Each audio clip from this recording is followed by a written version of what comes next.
Procedure, এগুলো জানতে হবে।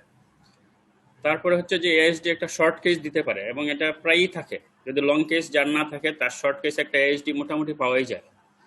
এবং যদি দেখেন যে একটা ইয়াং পেশেন্ট, মেল অথবা ফিমেল, কিছুই পাচ্ছে না, আমরা যেটা বলতাম আগে যে হায়ারোগ্লিফিক্স, মানে আমি এক্সামিনেশনে কিছুই পাচ্ছি না, এরকম কোনো কেস যদি পাওয়া যায়, তাহলে বয়স যদি অ্যারাউন্ড 25-30 হয়, তাহলে আমরা ক্লিনিক্যালি দুইটা জিনিস চিন্তা করি। একটা হচ্ছে আবার এক্সামিনেশন করে দেখি যে splitting of second heart sound মনে হয় কিনা। যদি এরকম মনে হয় তাহলে এটা এএসডি। আর যদি কিছুই মনে হয় না, মাইট্রাল এরিয়াতে মনে হচ্ছে যে একটা মারমার আছে বা নাই, কিন্তু যেহেতু অন্য কিছু নাই, হ্যাঁ, তাইলে আমরা এক্সক্লুশন ক্রাইটেরিয়া দিয়ে মোটামুটি ধরে নিই যে এটা মাইট্রাল স্টেনোসিস। তাহলে young female usually mitral stenosis অথবা এএসডি শর্ট কেস। এর বাইরে হচ্ছে যে শর্ট কেসই দেখ, তার ডিফারেন্সিয়াল ডায়াগনোসিসে এএসডি আসতে পারে। তারপরে আসেন স্পটিং। স্পটিং এ প্রায়ই দেখবেন যে কয়েকটা ছবি দেয়, তার মধ্যে যদি ইসিজি দেয়, ইসিজিতে এএসডি থাকতে পারে। এএসডি ইসিজি আমরা যখন ইসিজি পড়বো তখন আমরা মোটামুটি জানেন আপনারা সবাই। নাম্বার 2 হচ্ছে চেস্ট এক্সরে। এএসডির চেস্ট এক্সরে খুবই কমন। আপনারা যখন এক্সরে পড়েন দেখবেন যে এক্সরে এগুলো আনলেই এগুলোর মধ্যে এএসডি, পালমোনারি হাইপারটেনশন থাকেই।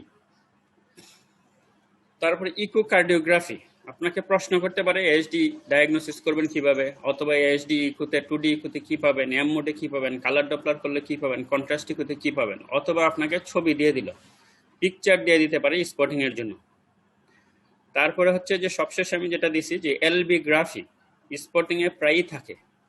দুইটা ছবি আছে দেখবেন যে গোজ নেক ডিফর্মিটি বলে, গোজ নেক ডিফর্মিটি, যেগুলো এএসডি তে থাকে এবং ক্লেফট মাইট্রাল বাল্ব থাকে। তো কাজে আমাদের এই স্পটিং এ এই জিনিসগুলো আমাদের দেখতে হবে যে একটা ইসিজি দিলে আমি পারবো কিনা, যদি চেস্ট এক্সরে দেয় এএসডি চেস্ট এক্সরেটা কেমন হবে এটা আমার জানতে হবে।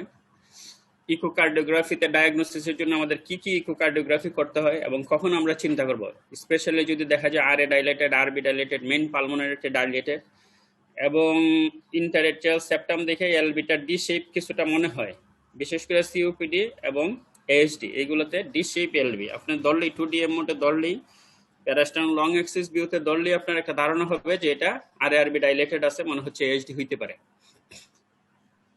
নেক্সট আসেন যে বাইবা বোর্ড। বাইবা বোর্ডে আপনাকে মোটামুটি এএসডি যদি অন্য কোথাতে না পান তাহলে বাইবা বোর্ডে ধরতে পারে। বাইবা বোর্ড শুরু হয় কিভাবে, আপনাকে হয়তো বললো যে একটা এক্সরে নেন, তাহলে এক্সরেটা নিয়েই দেখবেন এএসডির এক্সরে দিয়ে দিছে। তাইলে চেস্ট এক্সরে অফ এএসডি থাকতে পারে, তার সাথে পালমোনারি হাইপারটেনশন থাকতে পারে, নাও থাকতে পারে। তারপর হচ্ছে এএসডি সম্পর্কে বাইবা বোর্ডে আপনাকে কোশ্চেন করতে পারে, স্পেশালি এএসডি তে সেকেন্ড হার্ট সাউন্ডের কি হয়, আর 2 নাম্বার হচ্ছে এএসডি রিপেয়ার। তাইলে আমরা এতক্ষণ যা দেখলাম মোটামুটি এএসডি সম্পর্কে অনেক কিছু বলা হয়ে গেছে, যদিও লেকচারে কিছুই বলা হয় নাই।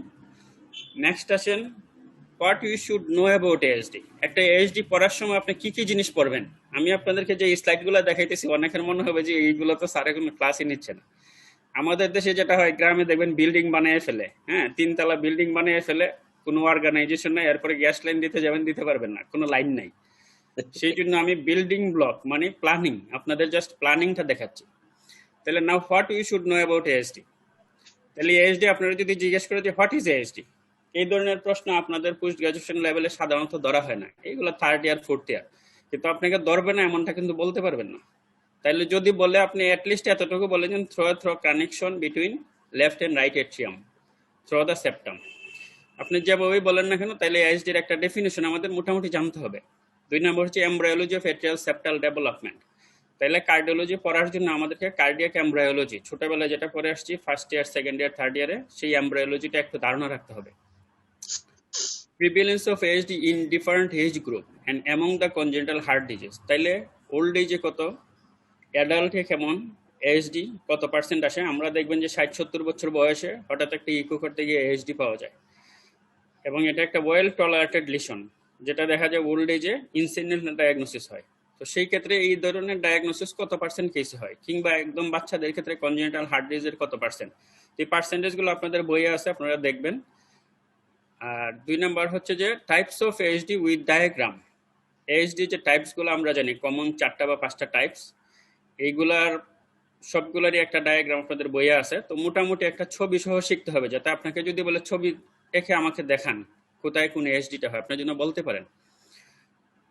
Short description of each types, mainly আমরা পড়ি এএসডি সেকেন্ড নাম, কিন্তু অন্য টাইপসগুলোরও একটু ডিসক্রিপশন জানতে হবে। With prevalence and important associated lesion, কোনটার কতটুকু প্রিভিলেন্স আছে এবং এএসডি কোনটার সাথে অ্যাসোসিয়েশনটা কেমন। ধরেন এএসডি সেকেন্ড নাম ম্যাক্সিমাম অ্যাসোসিয়েশন হচ্ছে mitral bulb, prolapse mitral bulb, ASD প্রাইমাম cleft mitral leaflet, এইরকম কতগুলা ইম্পর্টেন্ট অ্যাসোসিয়েশন আছে। আর এজ এ হোল এএসডির সাথে আমাদের কতগুলো অ্যাসোসিয়েশন আমরা প্রশ্ন করলে জিজ্ঞেস করলে বলবো। নেক্সট আছেন প্রায় যেটা ধরে সেটা হচ্ছে ন্যাচারাল হিস্ট্রি অফ এএসডি। এটা খুবই ইম্পর্টেন্ট। আপনাকে যদি বলে semi natural history of ASD, আপনি 4-5টা লাইন একদম সুন্দর করে বলতে হবে, বইয়ে যেভাবে আছে মুখস্থ করে ফেলবেন। Mode of presentation, when we think this patient may have ASD, mode of presentation, patient কি নিয়ে আসে, একদম ছোট বাচ্চা কি নিয়ে আসে, অ্যাডাল্ট আপনার কাছে কি নিয়ে আসবে, বা কখন চিন্তা করবেন। আমি কতগুলো ক্লু দিছি।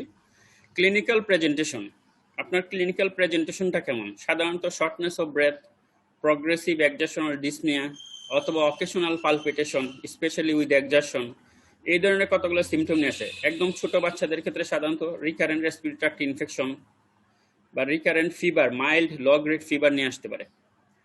তারপরে হচ্ছে যে একটা পেশেন্ট এমনিতে হয়তো এক্সরে করলো কিংবা একটা অপারেশন হবে, একটা এক্সরে করছে, করার পরে দেখা গেল যে ফিচার্স অফ এএসডি, তখন আপনার কাছে এক্সরেটা নিয়ে আসতে পারে, তারপরে আপনার ডায়াগনোসিস কনফার্ম করবেন। একটা ইসিজি নিয়ে আসতে পারে। ইসিজিতে আমরা প্রায় কি পাই যে আরবিবিবি, আরএসআর প্রাইম প্যাটার্ন বা একটা আরবিবিবি থাকে। আরবিবির অনেকগুলো কজ আছে, এইগুলো আপনাদের জানতে হবে। যখনই এএসডি ইসিজি দিবে তখন আপনারা what are the causes of right bundle branch block, এগুলো জানতে হবে। তো ইসিজিতে সাধারণত আরবিবি পাওয়া যায় এবং তার সাথে রাইট এক্সিস অথবা left axis deviation. Usually ASD second term right axis deviation, এই জিনিসটা যাতে ভুল না হয় সেই জন্য আমি একটা সূত্র দিয়ে মনে রাখি। আপনি যখন রাইট লিখবেন, আর লিখবেন, তখন একটা দাগ দিয়ে একটা টু লেখেন পাশে, লম্বা একটা দাগ দিয়ে যদি টু লেখেন তাইলে আর হয়ে যায়। তাইলে রাইট মানে হচ্ছে সেকেন্ড টার্ম, আর লেফট মানে হচ্ছে এল, এল মানে হচ্ছে একটা লম্বা দাগ, তাইলে এলটা হচ্ছে ওয়ানের মতো, তাইলে লেফট এক্সিস ডেভিয়েশন মানে প্রাইমাম। তাইলে ASD secundum right bundle branch block with right axis deviation, এবং ASD primum usually right bundle branch block with left axis deviation. তাহলে ইসিজি, আমাদের ইসিজি জানতে হবে। ইকোকার্ডিওগ্রাফি আমরা যখন ইকো পড়ব ডিটেলস জানবো। আরেকটা হচ্ছে ইনসিডেন্টাল ডায়াগনোসিস, যেটা আমি বলছিলাম যে কোনো একটা কারণে হয়তো তার একটা এক্সরে করলো অথবা ইসিজি করলো অথবা একটা ইকোকার্ডিওগ্রাফি করা হয়েছে। এখন ধরেন প্রত্যেকটা রোগীর অপারেশনের আগে সাধারণত রিস্ক না নেওয়ার জন্য ইকো করা হয়, তো এইভাবে ইনসিডেন্টাল ডায়াগনোসিসও হতে পারে। Next, how to diagnose ASD. আপনাকে জিজ্ঞেস করলো এএসডি কিভাবে ডায়াগনোসিস করবেন। আমাদের কিছু টিচাররা পরীক্ষার হলে কার্ডিওলজিতে কম শুনি, মেডিসিনে প্রায়ই বলে একটা ডায়াগনোসিস মানে একটা ইনভেস্টিগেশন বলো যেটা দিয়ে তুমি এই রোগটা ডায়াগনোসিস করতে পারবে। তো আপনাকে যদি এরকম বলে যে তুমি কিভাবে ডায়াগনোসিস করবে, একটা ইনভেস্টিগেশন বলো, তাইলে আপনি বুঝবেন যে কি বলবেন। তাইলে হাউ টু ডায়াগনোস এএসডি, যে কোনো ডায়াগনোসিস আমরা প্রথমে কি করবো, হিস্ট্রি লাগবে, হিস্ট্রি, ক্লিনিক্যাল এক্সামিনেশন, এই দুইটা মিলে আমার প্রভিশনাল ক্লিনিক্যাল ডায়াগনোসিস। এই প্রভিশনাল ডায়াগনোসিসের পরে আমরা কতগুলো ডিফারেন্সিয়াল ডায়াগনোসিস চিন্তা করব। আপনাদের শুনতে অসুবিধা হচ্ছে না তো? তো ডিফারেন্সিয়াল ডায়াগনোসিস গুলা এক্সক্লুশনের পরে আমাদের কনফার্ম ডায়াগনোসিস হবে। তাইলে হাউ টু ডায়াগনোস এএসডি, আমরা হিস্ট্রি নিব। ইউজুয়ালি আপনি যখন ন্যাচারাল হিস্ট্রি পড়বেন তখন দেখবেন যে এটা একটা ওয়েল টলারেটেড লিশন, হিস্ট্রিতে তেমন কিছু নাও থাকতে পারে। ছোট বাচ্চাদের রিকারেন্ট রেসপিরেটরি ইনফেকশনের হিস্ট্রি নিয়ে আসতে পারে।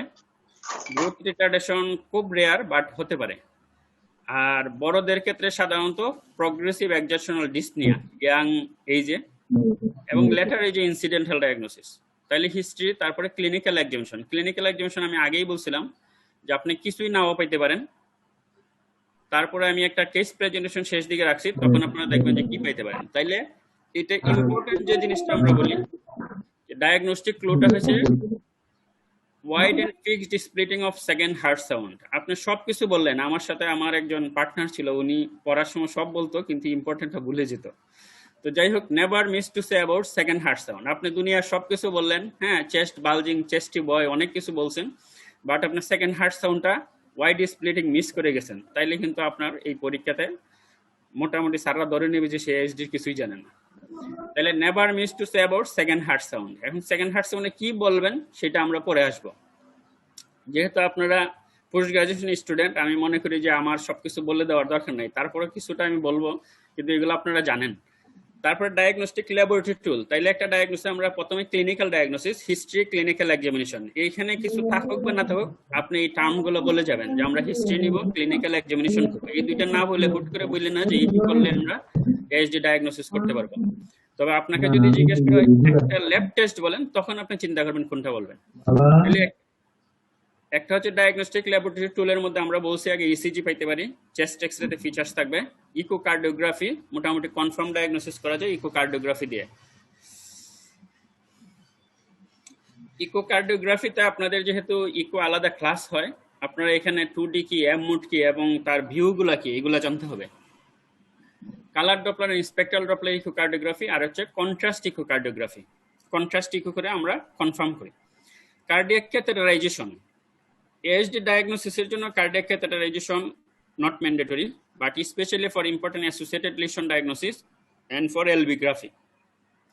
Other supportive investigation লাগতে পারে কিছু।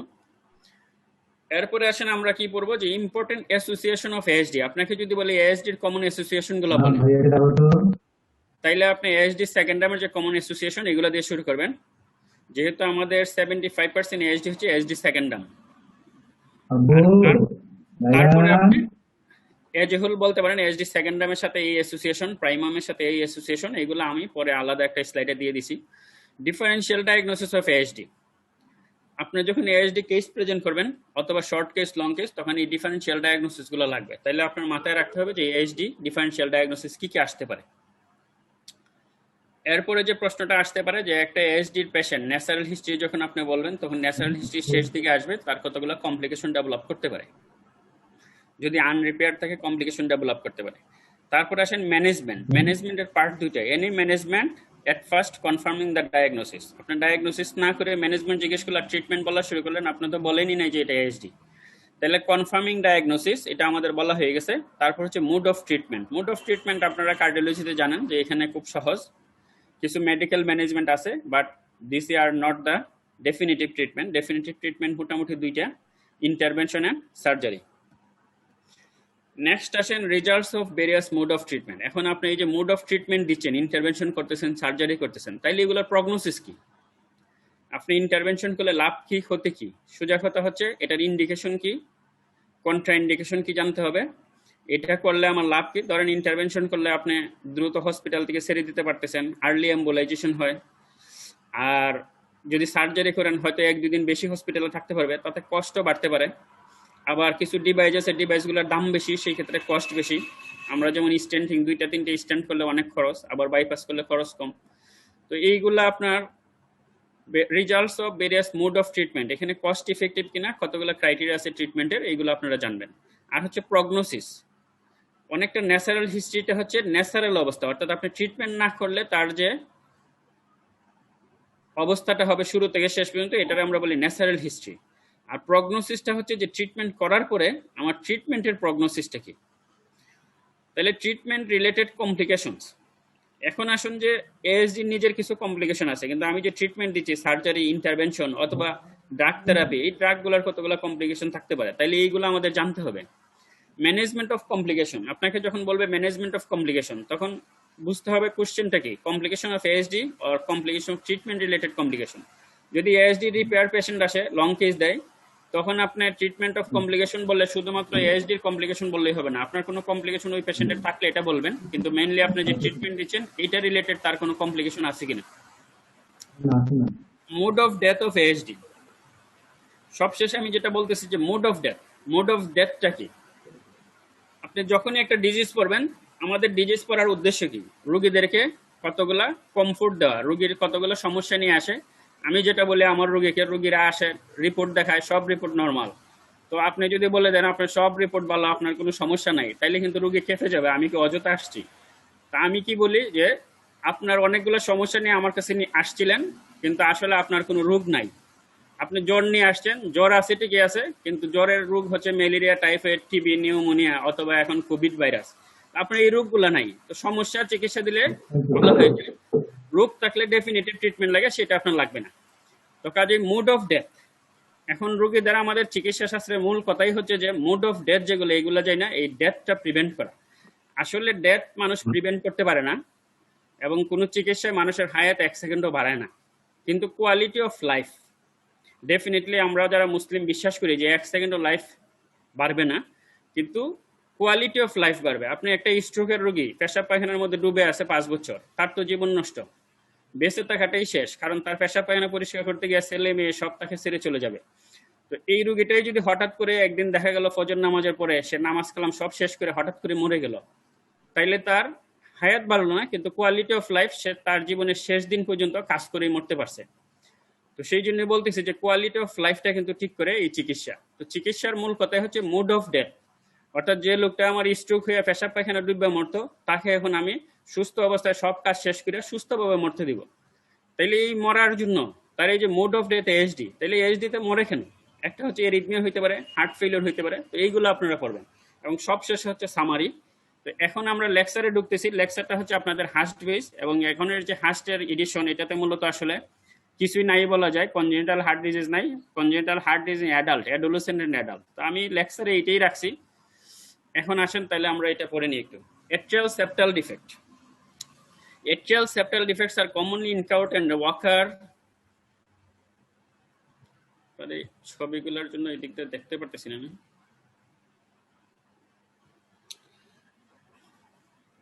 কামাল, ওই যে আপনাদের তাহলে HD are commonly encountered and occur in 1/3 of adult with congenital heart disease.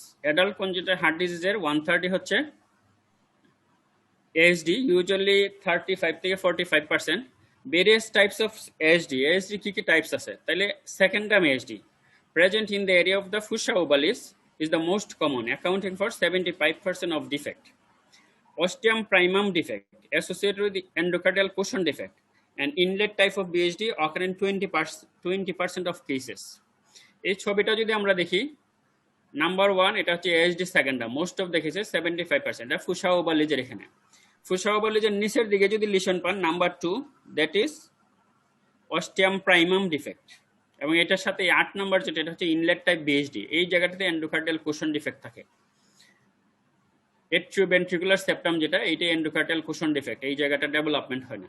আচ্ছা, নাম্বার 3 যেটা এটা হচ্ছে সাইনাস ভেনোসাস, এটার আবার দুইটা টাইপ আছে, সুপিরিয়র ইনফিরিয়র। সুপিরিয়র ভেনা খাবার পাশে যেটা এটা সাইনাস ভেনোসাস সুপিরিয়র, এবং ইনফিরিয়র ভেনা খাবার পাশে যেটা এটা হচ্ছে sinus venosus inferior type. Usually sinus venosus superior টাইপটা বেশি থাকে। আর নাম্বার 5 যেটা দেখতেছেন এটা হচ্ছে করোনারি সাইনাস এএসডি। এখানে করোনারি সাইনাসটা অ্যাবসেন্ট থাকবে এবং ডাইলেটেড অবস্থায় পিএলএসবিসি ইম্পর্টেন্ট অ্যাসোসিয়েশন হিসেবে থাকে। Number 3, sinus venosus defect, usually superior type 5% of patient, and rare type হচ্ছে coronary sinus ASD। তারপর আসেন ASD এর অ্যাসোসিয়েশন কি হতে পারে? ASD এর সাথে পালমোনারি স্টেনোসিস থাকতে পারে। পালমোনারি স্টেনোসিস না থাকলেও ASD ফ্লোর কারণে ফাংশনাল পালমোনারি স্টেনোসিসের কারণে আমরা এখানে একটা মারমার পাই। ASD এর সাথে থাকতে পারে বিএসডি এবং mitral valve abnormality, usually regurgitation or stenosis. Mitral stenosis, especially acquired rheumatic mitral stenosis, যেটাকে আমরা বলি লুটেনবেচার সিনড্রোম, এবং mitral regurgitation second term ASD তে mitral valve prolapse and mitral regurgitation থাকে। সিনড্রোমিক প্রবলেম যদি বলেন তাহলে ডাউন সিনড্রোম থাকে ইউজুয়ালি, আর Holt Oram syndrome. Most cases of ASD are sporadic, but familial cases of ASD may be reported, have been reported, especially in patients with coexistent prolongation of the PR interval. তাহলে ECG তে যদি আমরা PR interval বেশি পাই, আমরা তাকে জিজ্ঞেস করতে পারি যে এটা হিস্ট্রি নিয়ে ফ্যামিলিয়াল কিনা। এবার আছে ন্যাচারাল হিস্ট্রি। ন্যাচারাল হিস্ট্রি পরীক্ষার জন্য আপনাদের মোটামুটি মুখস্থ করে ফেলতে হবে। ASD often go unrecognized for the first 2 decades because of the indolent clinical course and benign findings on physical examination. Usually first 2 decades পর্যন্ত এটা ডায়াগনোসিস হয় না। এর কারণটা কি? কারণটা হচ্ছে যে ইন্ডোলেন্ট ক্লিনিক্যাল কোর্স, তেমন কোনো সমস্যা থাকে না রোগীর, আর benign findings on physical examination, physical examination তেমন কিছুই পাওয়া যায় না।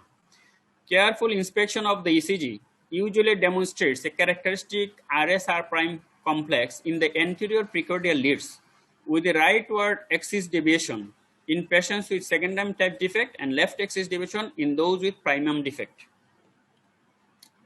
এই যে ইসিজিটা দেখেন, এখানে আরবিবি আছে, RS R prime প্যাটার্ন এবং এখানে দেখেন রাইট অ্যাক্সিস ডেভিয়েশন লিড 1 এর চেয়ে লিড 2 এবং 3 অ্যামপ্লিটিউড বেশি, তার মানে রাইট অ্যাক্সিস ডেভিয়েশন। তাইলে এটা হচ্ছে ASD সেকেন্ড নামের একটা ECG. Initial diagnosis in adulthood is common and survival into adulthood is the rule. Life expectancy is not normal in unrepaired patients, with mortality increases by 6% per year after the age of 40 years. Progressive symptoms of dyspnea on exertion and palpitation frequently occur in adulthood and are caused by increasing right-sided chamber enlargement, pulmonary hypertension, RB failure, tricuspid regurgitation, and atrial arrhythmia. Patients with large ASD causing left to right shunt lead to RB volume overload, which is relatively well tolerated for the first 2 decades, but thereafter results in right heart failure and arrhythmia. The subsequent increase in serum BNP level and decrease in exercise capacity are correlated to the magnitude of left to right shunting. The degree of left to right shunt may increase with age as LV compliance decreases and systemic arterial resistance increases after the 4th decade of life. Paradoxical embolism may occur but is a rare complication. The risk of infective endocarditis is low unless the patient has coexistent valvular disease like cleft mitral valve. তাহলে এখানে natural হিস্ট্রিটা আপনাদের 4-5টা line মোটামুটি সারা জিজ্ঞেস করলে বলতে হবে। এখানে যে ইসিজির কথা বলছে এটা আপনি ন্যাচারাল হিস্ট্রিতে না বললে হবে। ইসিজি হচ্ছে আপনি যখন ইসিজি করবেন তার ফাইন্ডিংসটা এখানে ঢুকিয়ে দিছে। তাহলে প্রথম হতে হচ্ছে ASD গো আনরিকগনাইজড ফার্স্ট 2 ডিকেডস পর্যন্ত, এটার দুইটা কারণ বলছে। নেক্সট আপনি বলবেন যে ইনিশিয়াল ডায়াগনোসিসটা কোন এজে হয়। অ্যাডাল্টহুডে ইনিশিয়াল ডায়াগনোসিস এটাই কমন এবং survival to adulthood is rule, এবং সাধারণত এরা অন্য টাইপের কনজেটাল হার্ট ডিজিজের মতো চিকিৎসা না করলে মারা যায় না। Survival to adulthood is the rule, বেঁচে থাকে।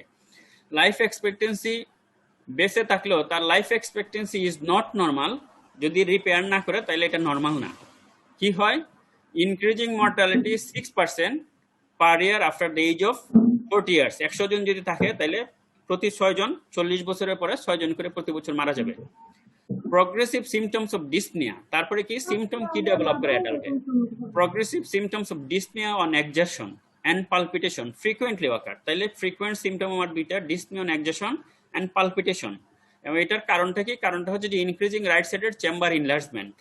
এখানে রাইট সাইডের volume left to right shunt হয়, রাইট সাইডের ভলিউম বেড়ে যায়, লেফট এট্রিয়াম থেকে ব্লাড রাইট এট্রিয়ামে চলে আসে, রাইট এট্রিয়াম এবং রাইট ভেন্ট্রিকুলার সাইজটা বড় হয়ে যায়। আলটিমেটলি কি হয়? তাহলে রাইট সাইডের chamber enlargement, pulmonary hypertension develop করবে, আরবি ফেইলিউর হবে, ট্রাইকাসপিড রিগার্জিটেশন হবে যখন ওভার ভলিউম হয়, এন্ড আলটিমেটলি অ্যাট্রিয়াল এরিথমিয়া। এই সমস্ত কারণে রোগীরা খারাপ হয়ে মারা যায়।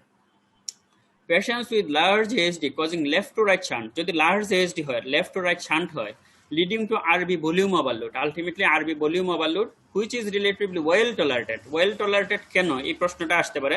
তাহলে আরবির কমপ্লেন্সটা এলবির চেয়ে বেশি, এই জন্য এটা well tolerated for the first 2 decades, but thereafter results in right heart failure and arrhythmia. The subsequent increase in serum BNP level, এই জিনিসটা BNP লেভেলটা হচ্ছে আপনি পরীক্ষা করে আনছেন, ন্যাচারাল হিস্ট্রিতে এটা বলা লাগবে না। Decrease in exercise capacity are correlated to the magnitude of left to right shunt.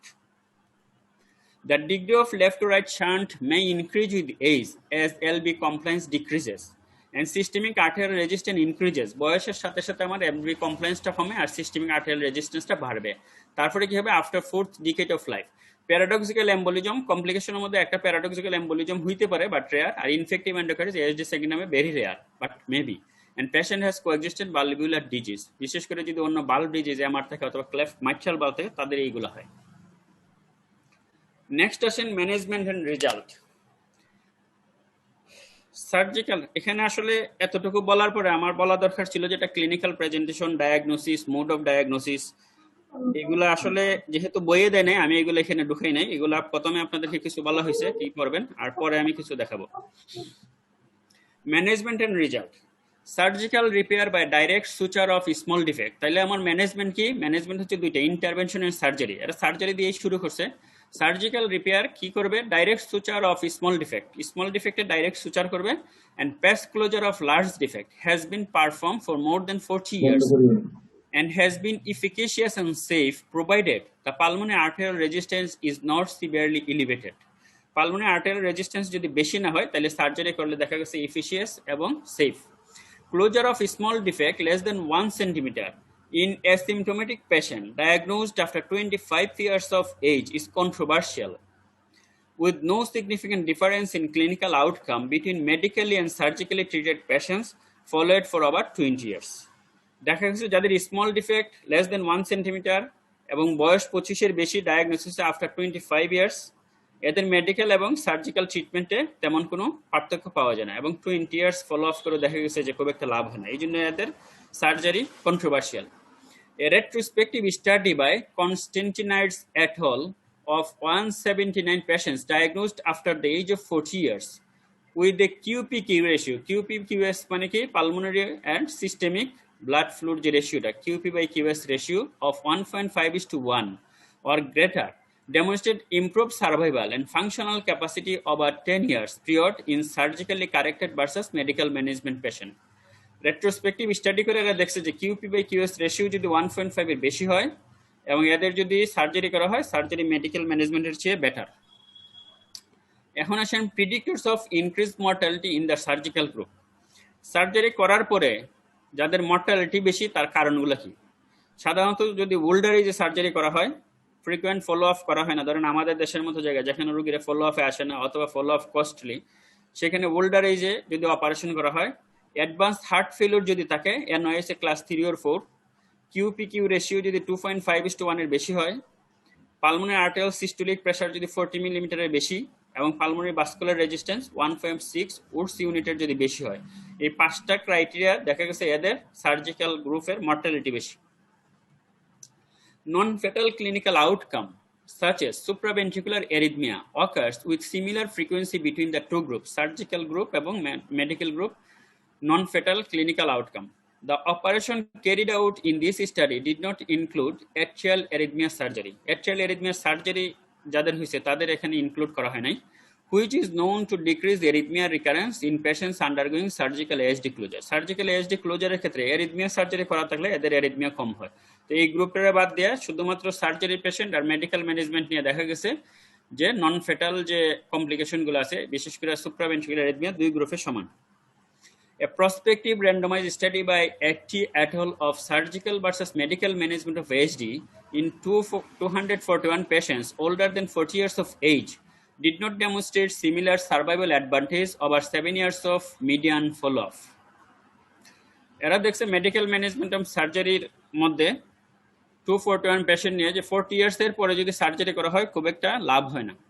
The incidence of non-fatal complications was reduced by surgical defect closure, leading the author to conclude that surgical closure should be performed in all patients with an ASD and pulmonary artery systolic pressure below 70 millimeter of mercury and QPQS ratio above 1.6:1 unit. তো এখানে একটা conclusion দিছে যে আমরা জানি যে VSD closure হয়, VSD spontaneous closure হইতে পারে, বাট এএসডি কখনো স্পন্টেনিয়াস ক্লোজার হয় না। এই জন্য এদের ইনফারেন্সটা হচ্ছে surgical closure should be perform in all patients with ASD. ASD সব পেশেন্টের সার্জারি করা উচিত যদি তার pulmonary arterial systolic pressure 70 millimetre of মার্কারের নিচে থাকে এবং QPQS রেশিও অ্যাবভ 1.6:1 হয়। The exclusion of patients with severe pulmonary hypertension from defect closure may eventually be obviated by pulmonary artery vasodilator therapy with prostaglandin, endothelial blockers, phosphodiesterase 5 inhibitors that may reduce pulmonary arterial pressure and resistance, permitting shunt closure in this patient. এখানে যেটা বলছে যে pulmonary arterial pressure বাড়লে অর্থাৎ pulmonary arterial hypertension reduce করার কতগুলো ওষুধের নাম দিয়েছে, এটা আমাদের আজকের সাবজেক্ট না। যাই হোক, এইগুলা দিয়ে যদি পালমোনারি আর্টেরিয়াল হাইপারটেনশনটা কমে আসে তখন আবার সার্জারি করা যেতে পারে। Severe pulmonary hypertension in patients with ASD usually represent the coincidence of, এটা হচ্ছে বাইবাতে আপনি জিজ্ঞেস করতে পারে, আপনি বলেন ASD with severe pulmonary hypertension, এটা কি ASD এর জন্য হয় না অন্য কোনো কারণে? তাইলে দেখা গেছে যে সিভিয়ার পালমোনারি হাইপারটেনশন শুধুমাত্র ASD এর জন্য খুব রেয়ার। তাহলে কি কারণ থাকতে পারে? এর coincidence of idiopathic pulmonary hypertension আগে থেকে থাকতে পারে, অথবা pulmonary hypertension secondary to another process যেমন scleroderma, systemic disease, connective tissue disease, এই সমস্ত কারণে হইতে পারে এবং এই পেশেন্টেরই এএসডি থাকতে পারে। Unlike patients with large unoperated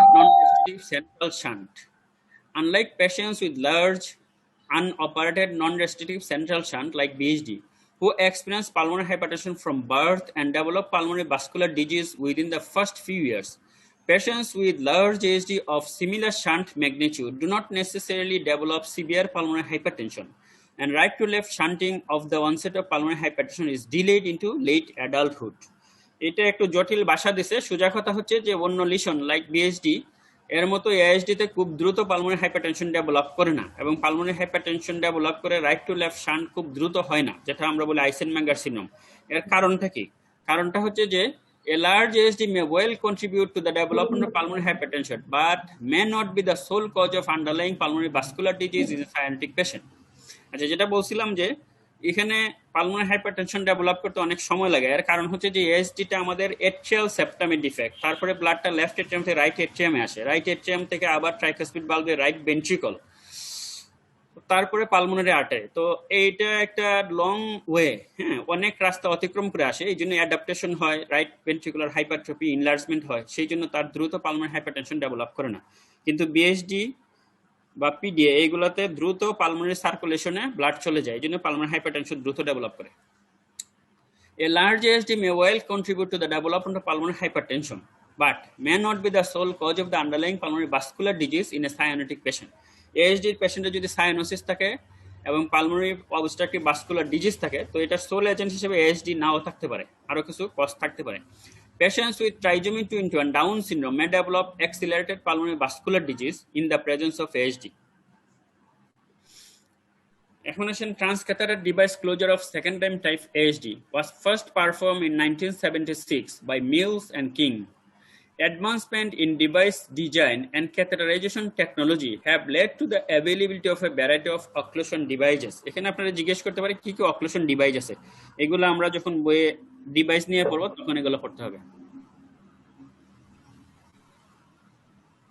Transcatheter device closure compares favorably with surgical closure in terms of efficacy and is associated with shorter hospital stay and fewer post-procedural complication. তাইলে আমরা যদি ইন্টারভেনশন করি, হসপিটাল স্টেটা শর্ট হবে, আর post procedural complication usually যদি well selected patient হয় তাইলে post procedural complication কম হবে। Appropriate patient selection is imperative and may be accomplished by a variety of non-invasive and invasive imaging method. তাই appropriate patient selection ইন্টারভেনশনের জন্য খুবই important. Transcatheter device closure technique have supplanted surgery at many institutions as the method of choice for ASD closure in properly selected patients. Complications are rare. Short-term complications have included transcatheter device closure. What are the short-term complications? Device embolization, aortic root or atrial wall perforation, cardiac tamponade. তাইলে আমাদের device embolization হতে পারে, aortic root or atrial wall perforation হতে পারে, and cardiac tamponade develop করতে পারে। Mid and long-term complications include thrombus formation, device erosion into the aortic root, atrial dysrhythmia, and infective endocarditis. The use of platelet inhibitors for at least 6 months after device closure is recommended to decrease the risk of device thrombosis. The long-term outcome of device closure using the Amplatzer septal occluder, usually এটাই বেশি use হয়, are excellent as evidenced by no death and minimum complication in 151 patients followed for 6.5 years after ASD closure. 6.5 years follow up করে 151 patient দেখা গেছে no mortality. এখন আসেন, InShot আমি একটা টেস্ট প্রেজেন্টেশন দিচ্ছি আপনাদেরকে, এটা একেবারে ইনশর্ট, আপনাদের প্রেজেন্টেশনের উদ্দেশ্য না, আমার উদ্দেশ্য হচ্ছে জাস্ট যেহেতু ক্লিনিক্যাল ক্লাস না, এটা একটু ক্লিনিক্যাল আবহাওয়া নেওয়া। Make a case presentation of ASD। আপনি যদি হিস্ট্রি বলেন ইউজুয়ালি চিফ কমপ্লেন্ট কি থাকে? Dyspnea on exertion, progressive dyspnea on exertion অথবা পালপিটেশন। ছোট বাচ্চাদের ক্ষেত্রে recurrent history of respiratory infection থাকতে পারে। জেনারেল এক্সামিনেশনে আপনি কি দেখবেন? জেনারেল এক্সামিনেশন আমরা কি কি দেখি? অ্যাপিয়ারেন্স, বিল, নিউট্রিশন, ডিকিউবিটাস। অ্যাপিয়ারেন্স ইউজুয়ালি নরমাল, একটা হিস্ট্রি দিতে পারে, ডেভেলপমেন্টাল মাইলস্টোনটা ডিলিট, বাট এটা খুব রেয়ার। অ্যাপিয়ারেন্স, বিল্ড, নিউট্রিশন, ডিকিউবিটাস এগুলো সব নরমাল। তারপরে আপনি পালসে যান, পালস ইউজুয়ালি নরমাল, তবে কি হইতে পারে? তার এরিথমিয়া থাকে, ASD তে এরিথমিয়া ডেভেলপ করতে পারে, সেই ক্ষেত্রে আপনার pulse maybe tachycardia, supraventricular tachycardia, atrial fibrillation অথবা এনি এরিথমিয়া থাকতে পারে। তাহলে পালসটা আমাদের খুব ভালো করে দেখতে হবে। প্রিকর্ডিয়াল এক্সামিনেশনে যদি আমরা চলে যাই, ইন্সপেকশনের shape of the chest usually normal, তবে অনেক সময় বলা হয় চেস্টি বয়। চেস্টি বয় বলতে তাদের লেফট সাইডে লেফট প্যারাস্টানাল এরিয়াটা একটু বালজিং থাকতে পারে রাইট ভেন্ট্রিকুলার হাইপারট্রফির জন্য। Usually normal but may bulge in the left parasternal area due to right ventricular hypertrophy. আমরা যদি পালপেশনে যাই, শেপ অফ দ্য ইন্সপেকশনে কিন্তু আপনারা অনেকগুলো পয়েন্ট দেখবেন, সবগুলো আমি এখানে লেখে নাই। ইন্সপেকশনে আমরা কি কি জিনিস দেখি? Shape of the chest, apical impulse, other pulsation, and any scar mark and overall skin condition. পালপেশনে যদি যান, পালপেশন আমরা দেখি অ্যাপেক্স বিট। তাহলে অ্যাপেক্স বিট কি হবে? Usually normal in position and nature but may be shifted laterally due to right ventricular hypertrophy. আমরা জানি যে অ্যাপেক্স বিট শিফট হয় কিভাবে? যদি রাইট ভেন্ট্রিকুলার হাইপারট্রফি হয় তাহলে এটা ল্যাটারালি চলে যায়, যদি লেফট ভেন্ট্রিকুলার হাইপারট্রফি হয় ইউজুয়ালি ডাউনওয়ার্ডস যাবে, ডাউনওয়ার্ডস এন্ড ল্যাটারালি। তাহলে এখানে যেহেতু আরবিএস থাকে usually shifted to laterally, but হবে এমন না, নাও হতে পারে। May be thrusting in nature due to right ventricular volume overload. Usually নেচারটা নর্মাল থাকতে পারে, তবে থার্স্টিং নেচারও থাকতে পারে রাইট ভেন্ট্রিকুলার ভলিউম ওভারলোডের জন্য। থ্রিল ইউজুয়ালি অ্যাবসেন্ট, তবে পালমোনারি এরিয়াতে ফ্লো মারমার যেরকম আমরা পাই, পালমোনারি ফ্লোর জন্য পালমোনারি এরিয়াতে একটা পালসেশন পাইতে পারেন, ইউজুয়ালি থ্রিল থাকে না। লেফট প্যারাস্টানাল হিপ ইউজুয়ালি অ্যাবসেন্ট, তবে রাইট ভেন্ট্রিকুলার হাইপারট্রফি হইলে অথবা লেট কেস যদি হয়, পালমোনারি হাইপারটেনশন ডেভেলপ করে, তখন আপনারা এখানে লেফট প্যারাস্টানাল হিপ পাইতে পারেন। Pulmonary component second heart sound usually not palpable, যদি পালমোনারি হাইপারটেনশন হয় তখন পালপেবল হবে। অনওয়ার্ড স্কালটেশন আমরা কি দেখব? First heart sound usually normal, তবে ট্রাইকাসপিড এরিয়াতে আপনি লাউড ফার্স্ট হার্ট সাউন্ড পাইতে পারেন যদি সিস্টেমিক এবং পালমোনারি ফ্লোটা যদি 1.5 ইন্টু সিস্টেমিক ফ্লোর প্রায় 50% বেশি হয়, অথবা যত বেশি লেফট টু রাইট শান্ট হবে ট্রাইকাসপিড এরিয়াতে লাউড ফার্স্ট সাউন্ড আসতে পারে। আমরা সাধারণত নর্মাল বলবো। সেকেন্ড হার্ট সাউন্ড, এটা খুবই important. There is wide and fixed splitting of the second heart sound. এই জিনিসটা আপনারা মিস করতে পারবেন না। There is wide and fixed splitting of the second heart sound. তারপরে আমরা মারমার যদি বলি, ইউজুয়ালি আপনারা জিজ্ঞেস করবেন এএসডির জন্য মারমার হয় কিনা। আমরা জানি যে এএসডির নিজের কোনো মারমার নাই, তবে যেহেতু এখানে রাইট সাইডের ভলিউম বেশি, ভলিউম ওভারলোড হয় এবং এই ভলিউমটা পালমোনারি আর্টারি দিয়ে পালমোনারি ভাস্কুলাচার পালমোনারি সিস্টেমে চলে যায়, there is an ejection systolic murmur in the left second and third intercostal space. অর্থাৎ পালমোনারি এরিয়াতে আপনারা একটা ইজেকশন সিস্টোলিক মারমার পাইতে পারেন, কিন্তু এই ইজেকশন সিস্টোলিক মারমারটা পালমোনারি স্টেনোসিসের মারমারের চেয়ে আলাদা, এটা ফ্লো মারমার। সেই জন্য এখানে আমরা কি পাবো? In case of pulmonary stenosis এখানে হচ্ছে functional flow murmur but without any radiation. Pulmonary স্টেনোসিসে আমরা পাই হার্টস মারমার এবং রেডিয়েশন থাকে, এখানে কোনো রেডিয়েশন থাকবে না এবং কোনো থ্রিল থাকবে না। তাহলে পিএস এর সাথে পার্থক্য, থ্রিল নাই, রেডিয়েশন নাই। There may be mid diastolic murmur in the tricuspid area. Tricuspid এরিয়াতে আমরা ফ্লো মারমার হিসেবে একটা মিড ডায়াস্টলিক মারমার পাইতে পারি। ফ্লো যত বেশি হবে মারমারটা তত বেশি প্রমিনেন্ট হবে। তাইলে আমার ইন শর্ট আমি যদি বলি যে একটা হিস্ট্রিতে প্রগ্রেসিভ ডিসনিয়া নিয়ে আসলো অথবা পালপিটেশন, তারপরে হিস্ট্রি আপনার হিস্ট্রির মতো বলবেন। ক্লিনিক্যাল এক্সামিনেশনে আমরা দেখলাম যে তার পালসটা নর্মাল অথবা এরিথমিয়া থাকতে পারে। প্রিকর্ডিয়াল এক্সামিনেশনে আমরা দেখলাম শেপ অফ দ্য চেস্ট এবং অ্যাপেক্স বিট, এগুলো দেখার পরে আমাদের অস্কালটেশনে গিয়ে আমরা কি পাইলাম? যে wide and fixed splitting of the second heart sound. যদি এরকম থাকে provisional diagnosis, most probably this is a case of ASD. এখন আসেন ডিফারেন্সিয়াল ডায়াগনোসিস কি হইতে পারে। একটা এএসডির সাথে আমরা কমন ডিফারেন্সিয়াল ডায়াগনোসিস বিএসডি বলতে পারি। তো বিএসডির সাথে তার পার্থক্য কি? পার্থক্য হচ্ছে বিএসডিতে আমরা একটা পেনসিস্টোলিক মারমার পাই এবং সাধারণত এটা রেডিয়েশন অল ওভার দ্য প্রিকর্ডিয়াম, এবং এখানে মিড ডায়াস্টলিক মারমার আমরা ওখানে বলছি এএসডিতে থাকবে ট্রাইকাসপিড এরিয়াতে, বিএসডিতে মিড ডায়াস্টলিক মারমার থাকলে এটা থাকবে মাইট্রাল এরিয়াতে। পালমোনারি স্টেনোসিসের মতো এখানে আমরা একটা এএসডিতে ফ্লো মারমার পাচ্ছি পালমোনারি এরিয়াতে, বাট পালমোনারি স্টেনোসিসের ক্ষেত্রে ইউজুয়ালি জেবিপিতে আমরা প্রমিনেন্ট এওয়ে পাই এবং সিস্টোলিক থ্রিল থাকবে পালমোনারি এরিয়াতে। আমরা পালপেশনে থ্রিল বলবো এবং অস্কালটেশনে গিয়া সাধারণত pulmonary component of second heart sound soft অথবা অ্যাবসেন্ট থাকে। আর wide splitting of the second heart sound may present but not fixed. Wide হতে পারে কিন্তু ফিক্সড না। এবং একটা harsh ejection systolic murmur pulmonary এরিয়াতে with radiation towards the left shoulder or neck. তাহলে হার্শ মারমার পাবো, রেডিয়েশন থাকবে, থ্রিল থাকবে। এইগুলো যদি থাকে maybe A case of pulmonary stenosis, না থাকলে এটা ASD. Mitral stenosis differential diagnosis আসতে পারে কেন? Opening snap of the mitral stenosis may mimic with wide split of the second heart sound. Mid diastolic murmur at the apex mitral stenosis. এখন আসেন some frequently asked question in relation to ASD. পরীক্ষার সময় আপনাকে এএসডিতে কতগুলো question ধরতে পারে, এগুলোর answer আমি এখানে দেই না, আপনারা এগুলো জানেন। What do you mean by wide and fixed splitting of second heart sound? Why wide and fixed? আপনি যখনই বলবেন wide and fixed splitting of second heart sound, তখনই আপনাকে জিজ্ঞেস করবে ওয়াইড কেন, ফিক্সড কেন? তাহলে ওয়াইড আমরা বলি যে আরবি ভলিউম বেশি, এই জন্য সেকেন্ড হার্ট সাউন্ডের কম্পোনেন্ট দুইটা, এ টু পি টু। এ টু পি টুর দূরত্বটা যত বাড়বে তত ওয়াইড হবে। তাইলে আমার লেফট এ টু মানে হচ্ছে এওরটিক কম্পোনেন্ট, তাহলে লেফট সাইডের ভলিউম যখন শেষ, এ টু শেষ। এখন পি টু আসতে সময় লাগবে কেন? আমার রাইট সাইডের ভলিউম বেশি, এটা দেরিতে এমটিং হবে। রাইট ভেন্ট্রিকুলার এমটিং যত ডিলেড হবে, এ টু পি টুর ডিস্টেন্স বাড়বে, এবং এটাই হচ্ছে ওয়াইড। তাইলে ওয়াইড হচ্ছে due to large volume of the right ventricular system. আচ্ছা, ফিক্সড কেন? ফিক্সড হচ্ছে যে আমরা রেসপিরেটরি ভেরিয়েশন নাই, এই জন্য আমরা বলি fixed. There is no respiratory variation. এখন এটা নিয়ে অনেক বিতর্ক আছে। আমাদের যে বইগুলো আমরা পড়ি, যেমন ডেভিডসনে যেটা বলছে যে equalization pressure between left atrium and right atrium, এই জিনিসটা আপনাদের এক্সামিনার যিনি আমাদের শ্রদ্ধেয় শিক্ষক প্রায়ই আসেন, আব্দুল ওয়াদুদ চৌধুরী স্যার, উনি এটার এই ব্যাখ্যাটা মানেন না, এবং এই ভুলটা ধরার জন্য স্যার খুব খুশি মনে প্রায়ই বলেন যে ডেভিডসন এটা ভুল লিখছে। এবং স্যারের যুক্তিটা কি? তো স্যারের যুক্তিটা হচ্ছে যে লেফট এবং রাইট এট্রিয়ামের প্রেশার যদি ইকুয়ালাইজেশন হয়ে যায়, তাহলে তো লেফট থেকে রাইটে কোনো ব্লাডই আসবে না। তো কাজেই স্যারের এই যুক্তিটা মানে না।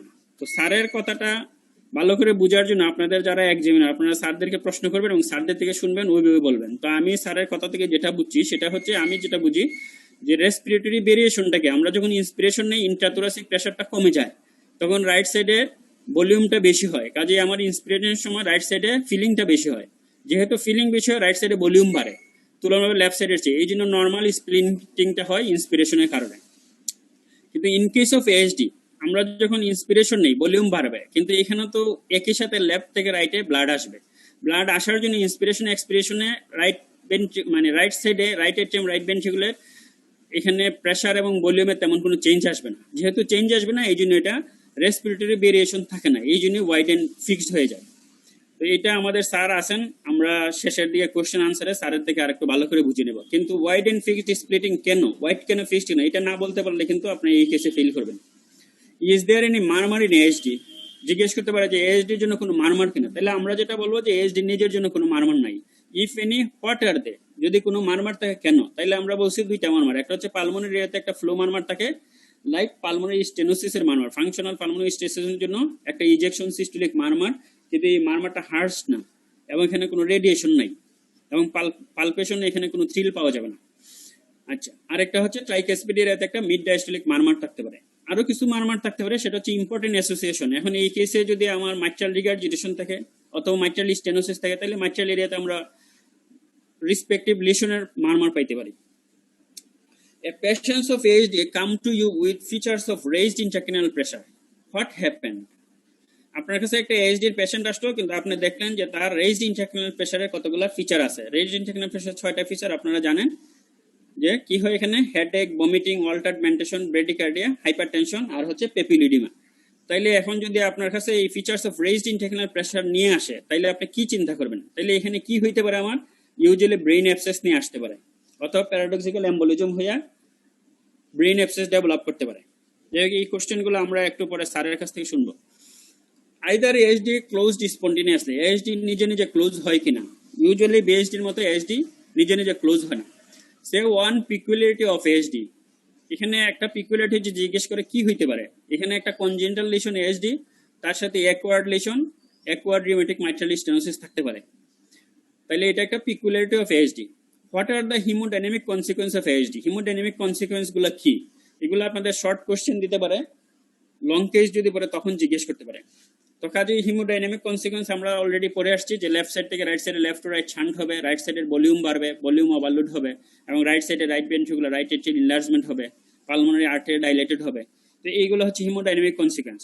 What are the causes of wide splitting of second heart sound? এখন আপনি ওয়াইড এন্ড ফিক্সড স্প্লিটিং বললেন, তাহলে আপনারা জিজ্ঞেস করতে পারে what other causes of wide and fixed splitting, অথবা বলতে পারে ওয়াইড স্প্লিটিং কেন হয়, অথবা সেকেন্ড হার্ট সাউন্ডের স্প্লিটিং নিয়ে আপনি কিছু কথা বলেন, এইভাবে জিজ্ঞেস করতে পারে। এরপরে আসেন যে এএসডি আপনার কি কি আসতে পারে। লং কেস যদি আসে, সাধারণত লং কেসে এএসডির সাথে পালমোনারি হাইপারটেনশন থাকতে পারে, হার্ট ফেলিওর নিয়ে আসতে পারে, usually right heart failure. ASD with mitral stenosis, আমরা যেটা বলছি লুটেনবেচার সিনড্রোম নিয়ে আসতে পারে। এএসডির পেশেন্ট অ্যাসোসিয়েটেড লিশন হিসেবে এমআর থাকতে পারে, ক্লেফট মাইট্রাল বাল্ব থাকতে পারে। তো এইগুলো আপনারা লং কেস দিতে পারে। Say about splitting of ASD. এখন আসেন যে স্প্লিটিং, আপনারা যদি বলে যে সেকেন্ড হার্টসন স্প্লিটিং নিয়ে বলেন, এগুলো আপনাদের ক্লিনিক্যাল মেথডের বই থেকে নেওয়া, আপনারা জানেন অলরেডি। তাইলে widen in inspiration, second Hartson splitting কি হতে পারে? তিনটা হতে পারে। একটা হচ্ছে ইন্সপিরেশনে ওয়াইড হতে পারে, ফিক্সড স্প্লিটিং হতে পারে, আর ওয়াইডেন ইন এক্সপিরেশন, যেটাকে আমরা বলি রিভার্স স্প্লিটিং। তাইলে ওয়াইডেন ইন ইন্সপিরেশন, ইন্সপিরেশনে আমরা বলছি যে রাইট সাইডের ভলিউম বাড়ে, ভলিউম বাড়ার জন্য কি হইতে পারে? তাহলে রাইট ভেন্ট্রিকুলার এম্পটিং টাইমটা যদি ডিলিট হয়, তাহলে আমার ওয়াইডেনিং ইন ইন্সপিরেশন হবে। তাহলে এটা হতে পারে রাইট বান্ডল ব্রাঞ্চ ব্লক থাকলে, পালমোনারি স্টেনোসিস থাকলে, পালমোনারি হাইপারটেনশন থাকলে, অথবা ভেন্ট্রিকুলার সেপ্টাম ডিফেক্ট থাকলে। সুতরাং রাইট ভেন্ট্রিকুলার ভলিউম ওভারলোড অথবা প্রেসার ওভারলোড, যে কারণে হোক রাইট ভেন্ট্রিকুলার এম্পটিংটা ডিলিট হলো। Fixed splitting, unaffected by respiration. Fixed মানে হচ্ছে যে রেসপিরেশনে কোনো ভেরিয়েশন নাই। তো এটা হইতে পারে এএসডি, আমরা বলে আসছি। আরেকটা হচ্ছে total anomalous pulmonary venous drainage. চারটা পালমোনারি ভেইন এসে যদি রাইট সাইডে ওপেন করে, তাহলে কি হইতে পারে? রাইট ভেন্ট্রিকুলার ভলিউম ওভারলোড হবে। এএসডির মতোই তখন ফিক্সড স্প্লিটিং হবে। ওয়াইডেন্স ইন এক্সপিরেশন, রিভার্স স্প্লিটিং। কি কি কারণে হতে পারে? রিভার্স স্প্লিটিং মানে আমরা বলছি এ টু পি2, এখন কি হবে? পি2 শেষ, এ2 চলতেছে।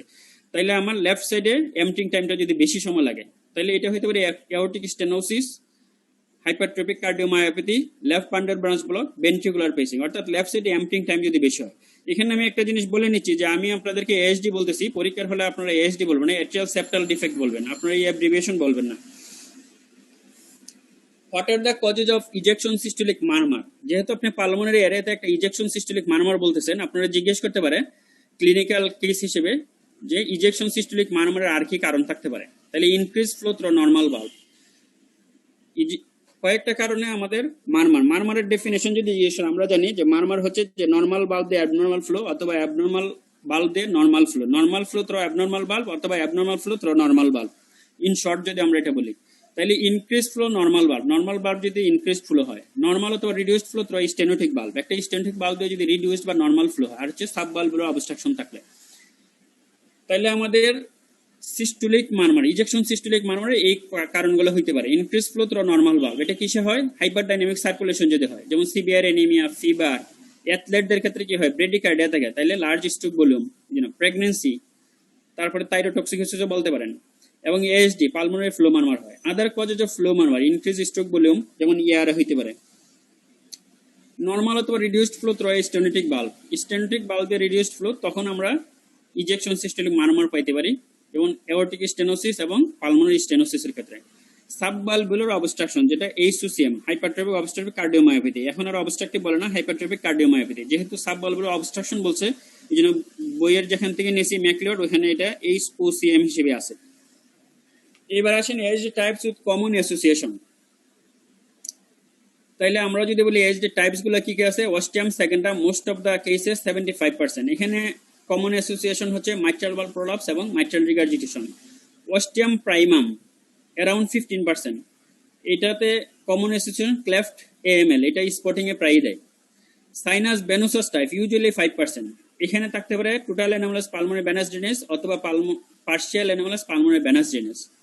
কোরোনারি সাইনাস টাইপ ইউজুয়ালি 0.4%। এবং এখানে থাকতে হবে persistent left superior vena cava. এটা আপনি বুঝবেন কিভাবে? ইকো করে ডাইলেটেড কোরোনারি সাইনাস থাকবে। তো এটা বললে আপনারা জিজ্ঞেস করতে ডাইলেটেড কোরোনারি সাইনাসের আর কি কি কারণ আছে। Common AV canal type usually এদের ক্ষেত্রে সিনড্রোমিক প্রবলেম, ডাউন সিনড্রোম থাকে এবং এন্ডোকার্ডিয়াল কোশন ডিফেক্ট থাকে।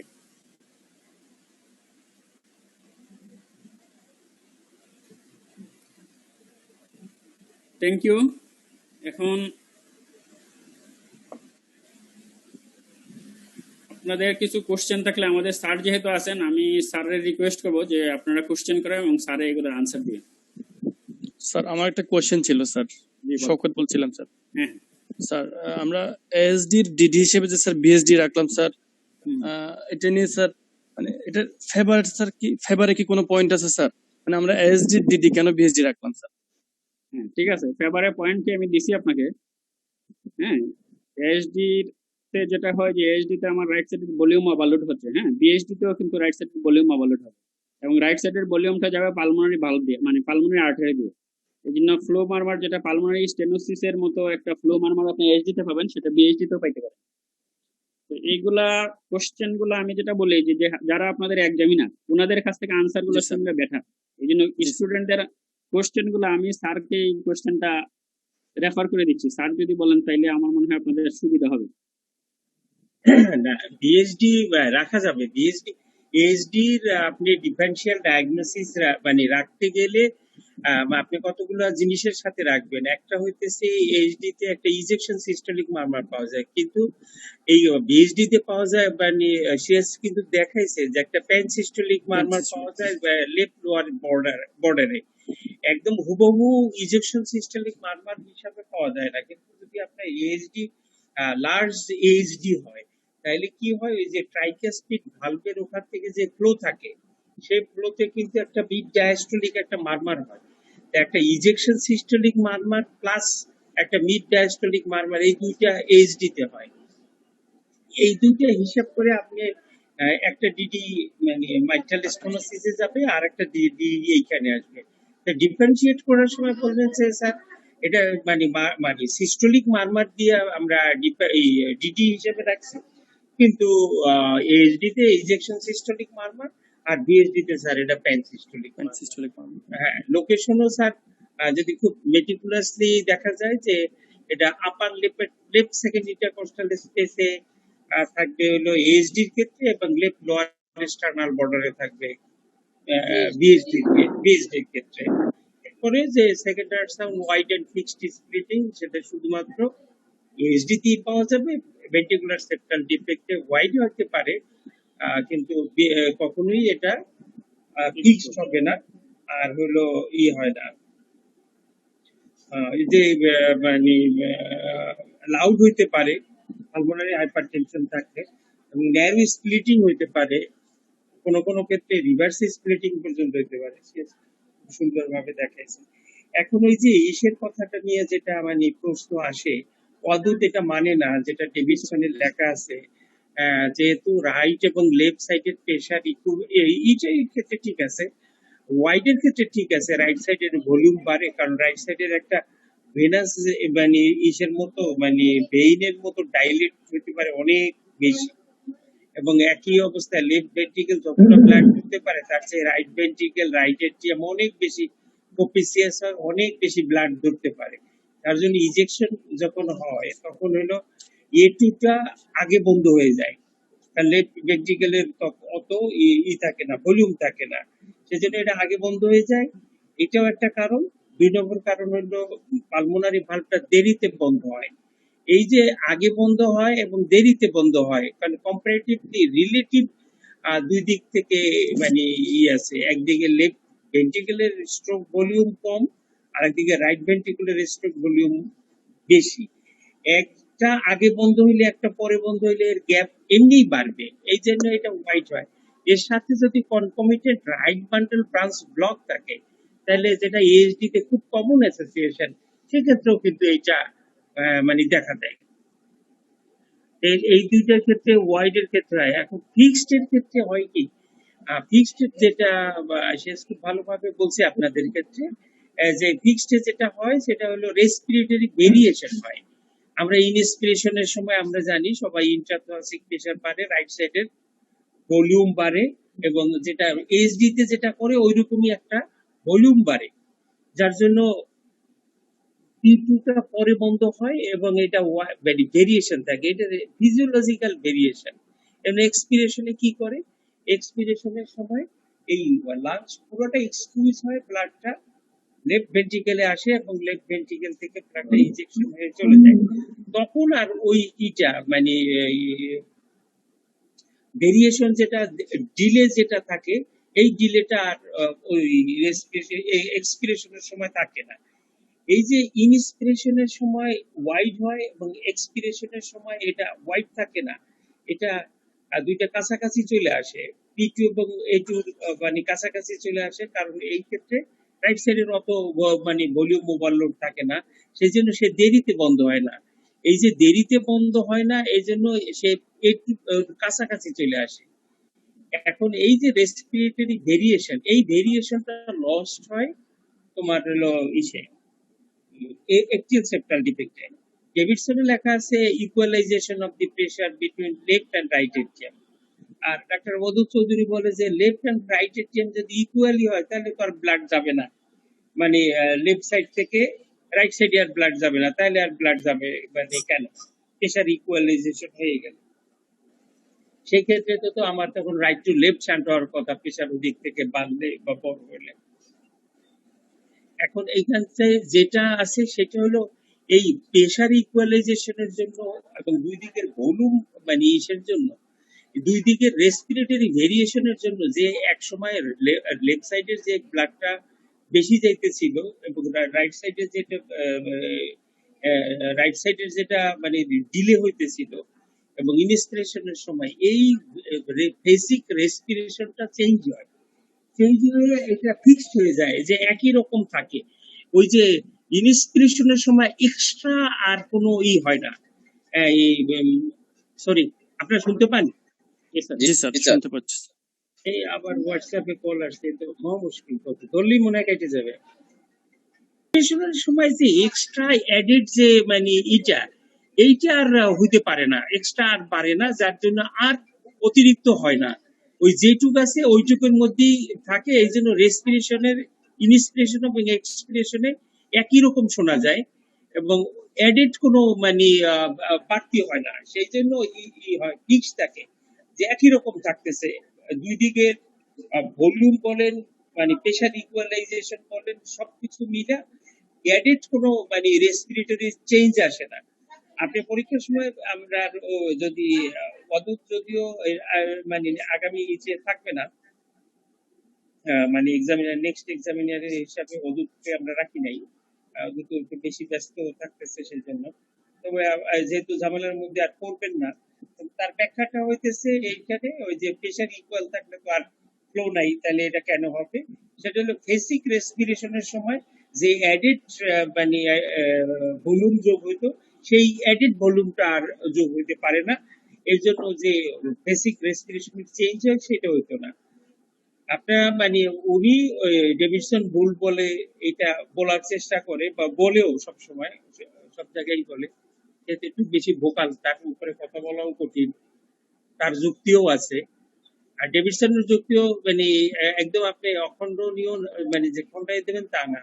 লেফট অ্যান্ড রাইট সাইডের প্রেশার যদি এক হয়ে যায় তারপরেও রেসপিরেশনের বেসিক ভেরিয়েশনটা থাকে না, অ্যাডেড কোনো ব্লাড যোগ হয় না, যেটা দিয়ে সে সেকেন্ড হার্ট সাউন্ডকে মানে বেসিক রেসপিরেশনের চেঞ্জ আনতে পারবে।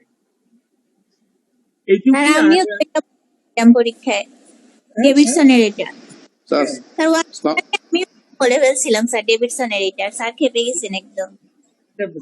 তোমার কি বলছে স্যার এগুলো তো এটাই বলছেন যে ইকুয়ালাইজেশন হইলে পেয়ে আসবে কিভাবে, দুই সাইডে। তারপরে স্যার আমি আবার ইন্সপিরেশন এক্সপিরেশন এটা বুঝাই বলছি, তো তারপরে বলছেন যে তাইলে এটা যখন জানো তাইলে ওইটা বলছো কেন, আর আমি তো স্যার বই একটা বলে ফেলছিলাম। ওই মানে ইনস্পিরেশনে যে ওইটা মানে না, ইনস্পিরেশনে যে করে যে চেঞ্জ যেটা হয় ওই এক্সপিরেশনে, ওইটা তো বলতে পারেন যে বেসিক রেসপিরেশনের চেঞ্জটা এইচডি তে থাকবে না, এটা ফিক্স থাকবে। ফিক্স থাকবে এটা পরে বলছি স্যার, আর প্রথমে ডেভিডসনের ওইটা বলে ফেলছিলাম যে ইকুয়ালাইজেশন অফ প্রেসার। এটাই তো আমরা মানে এইভাবেই তো বইতে লেখা আছে, এইভাবেই আমরা শিখি স্যার। মানে এইটার জন্য মানে আগে ভাগে মনে করাই দিছি যে উনি এক্সামিনার থাকলে এটা ওনার কাছে বলা যাবে। অন্য সব এক্সামিনাররা মানবে, অন্য সব এক্সামিনাররা মানবে, কারণ আলটিমেটলি ইকুয়াল প্রেসারের জন্য কোনো অ্যাডেড কোনো অ্যাডেডই আসবে না।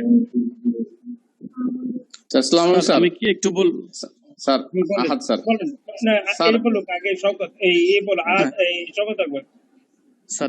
স্যার যদি আমরা স্যার এভাবে বলি স্যার, মানে second heart sound is wide due to prolong ventricular systole owing to overfilling of right ventricle, আর fixed due to equal end diastolic volume. এর সাথে আরো দুইটা পয়েন্ট যোগ করে দিবেন, এটা তো এক। Sir. It may be associated with right bundle branch block or due to early closure of the AT. এই দুইটাও এর সাথে আপনি পোস্ট গ্রাজুয়েশন হিসেবে জানতে হবে। আর sir fixed due to equal end diastolic volume in both phase of respiration. এভাবে বললে কি স্যার অসুবিধা আছে sir? End diastolic volume equal in both phase of respiration. End diastolic left এবং রাইট দুইটার।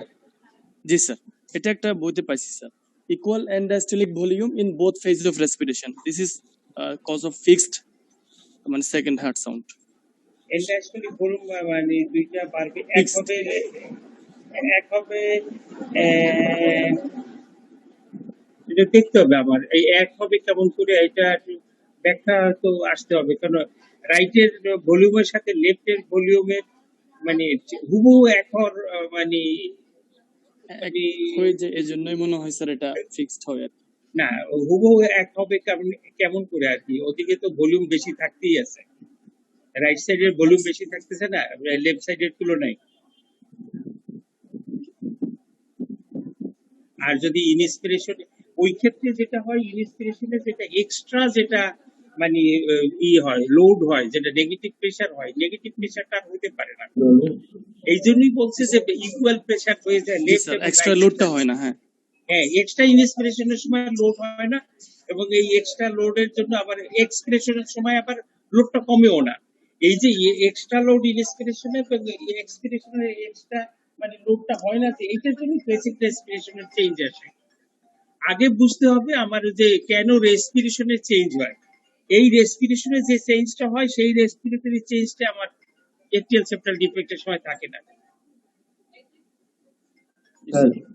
স্যার মোশারুল হ্যাঁ বলেন মোশাররফ, হ্যাঁ, আপনি ওই যে ইসে জয়েন করলে ওই সময় আপনি মানে ভিডিওটা অফ করে রাখবো স্যার, আমি স্যার পরে না ভিডিও অন করে রাখেন, কোনো সমস্যা নাই, এই Audio. সাউন্ড অফ করে রাখেন। সাউন্ড অফ করে আপনার দুইবার মেসেজ দিয়েছিলাম, আপনি খেয়াল করেন নাই খেয়াল যে করিনি। আপনার ভিডিওটা অফ করে দেওয়ার জন্য। স্যার, ওই আচ্ছা, যে ঠিক আছে। শওকত স্যার যেটা বলতেছিল যে end diastolic volume both RV and LV equal থাকে, এন্ডাস্ট্রিয়ালি ভলিউম, এটা তো একটা বইতে আছে। Both phase of respiration. হ্যাঁ, বোথ ফেজ অফ রেসপিরেশন, এটা আমিও একটা বইতে পড়ছি। আর একটা বলতে হ্যাং ওভার টাইম হচ্ছে যে স্যার একটু বেশি, এই জন্য একটা বলতে তো তিনটা কথা বলতে মোশাররফ কি বলছিলেন বলেন। Sir hang over time, sir আমি এটা যদিও বুঝি না, এটা হলো যে বইতে আছে হ্যাং ওভার টাইম এটা বেশি থাকে, যার জন্য হচ্ছে যে এটা হলো যে ওয়াইড স্পিকিং থাকে। এখন তো আরবিবি আছে, ভলিউম আছে, এগুলো আছে, আরেকটা হচ্ছে হ্যাং ওভার টাইম।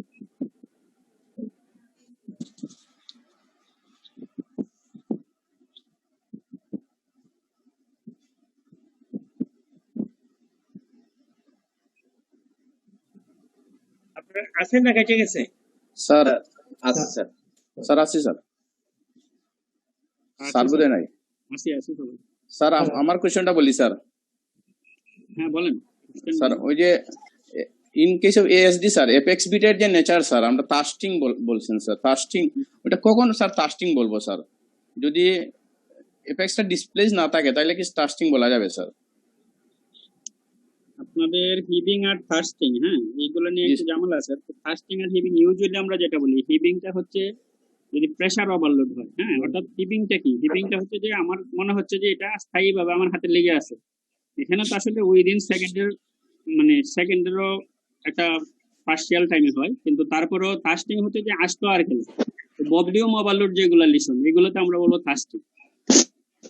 এখানে যেহেতু ধরেন ইয়ামার ইয়ার এগুলার মতোই এখানেও একটা এএসডি তে রাইট ভেন্ট্রিকুলার ভলিউম ভালো, এই জন্য রাইট ভেন্ট্রিকুলার জন্য অ্যাপেক্সটা টাস্টিং হইতে পারে, বাট এগুলো পরীক্ষা আপনারা না বললেই ভালো, আপনারা নরমালি আমি টাস্টিং বলছিলাম স্যার, তো খুব মাইন্ড করতে আপনারা নরমাল বলবেন, কিন্তু যদি ব্যাখ্যা চায় তখন এরকম ব্যাখ্যা দিবেন যে স্যার ভলিউম ওভারলোড হবে। এইগুলো নিয়েও কন্ট্রোভার্সি আছে, এগুলো নিয়ে ডেভিডসনে দেখবেন যে দুইটা এডিশনে একসাথে একবার টাস্টিং দিয়ে আবার চেঞ্জ করছে, ইভেন ইয়ারও টাস্টিং বলেন, কারণ অ্যাপেক্সটা মেইনলি গঠন করে হচ্ছে লেফট ভেন্ট্রিকুলার, তো লেফট সাইড না হলে রাইট সাইডের জন্য অ্যাপেক্সের নেচারাল চেঞ্জ খুব কম, এই জন্য এগুলো বলবেন না, বাট এটা আমি একটা রেয়ার হিসেবে যেহেতু পোস্ট গ্রাজুয়েশন এই জন্য আপনারা ব্যাখ্যা দেওয়ার চেষ্টা করছি, বাকিটা স্যারে যদি বলেন কিছু।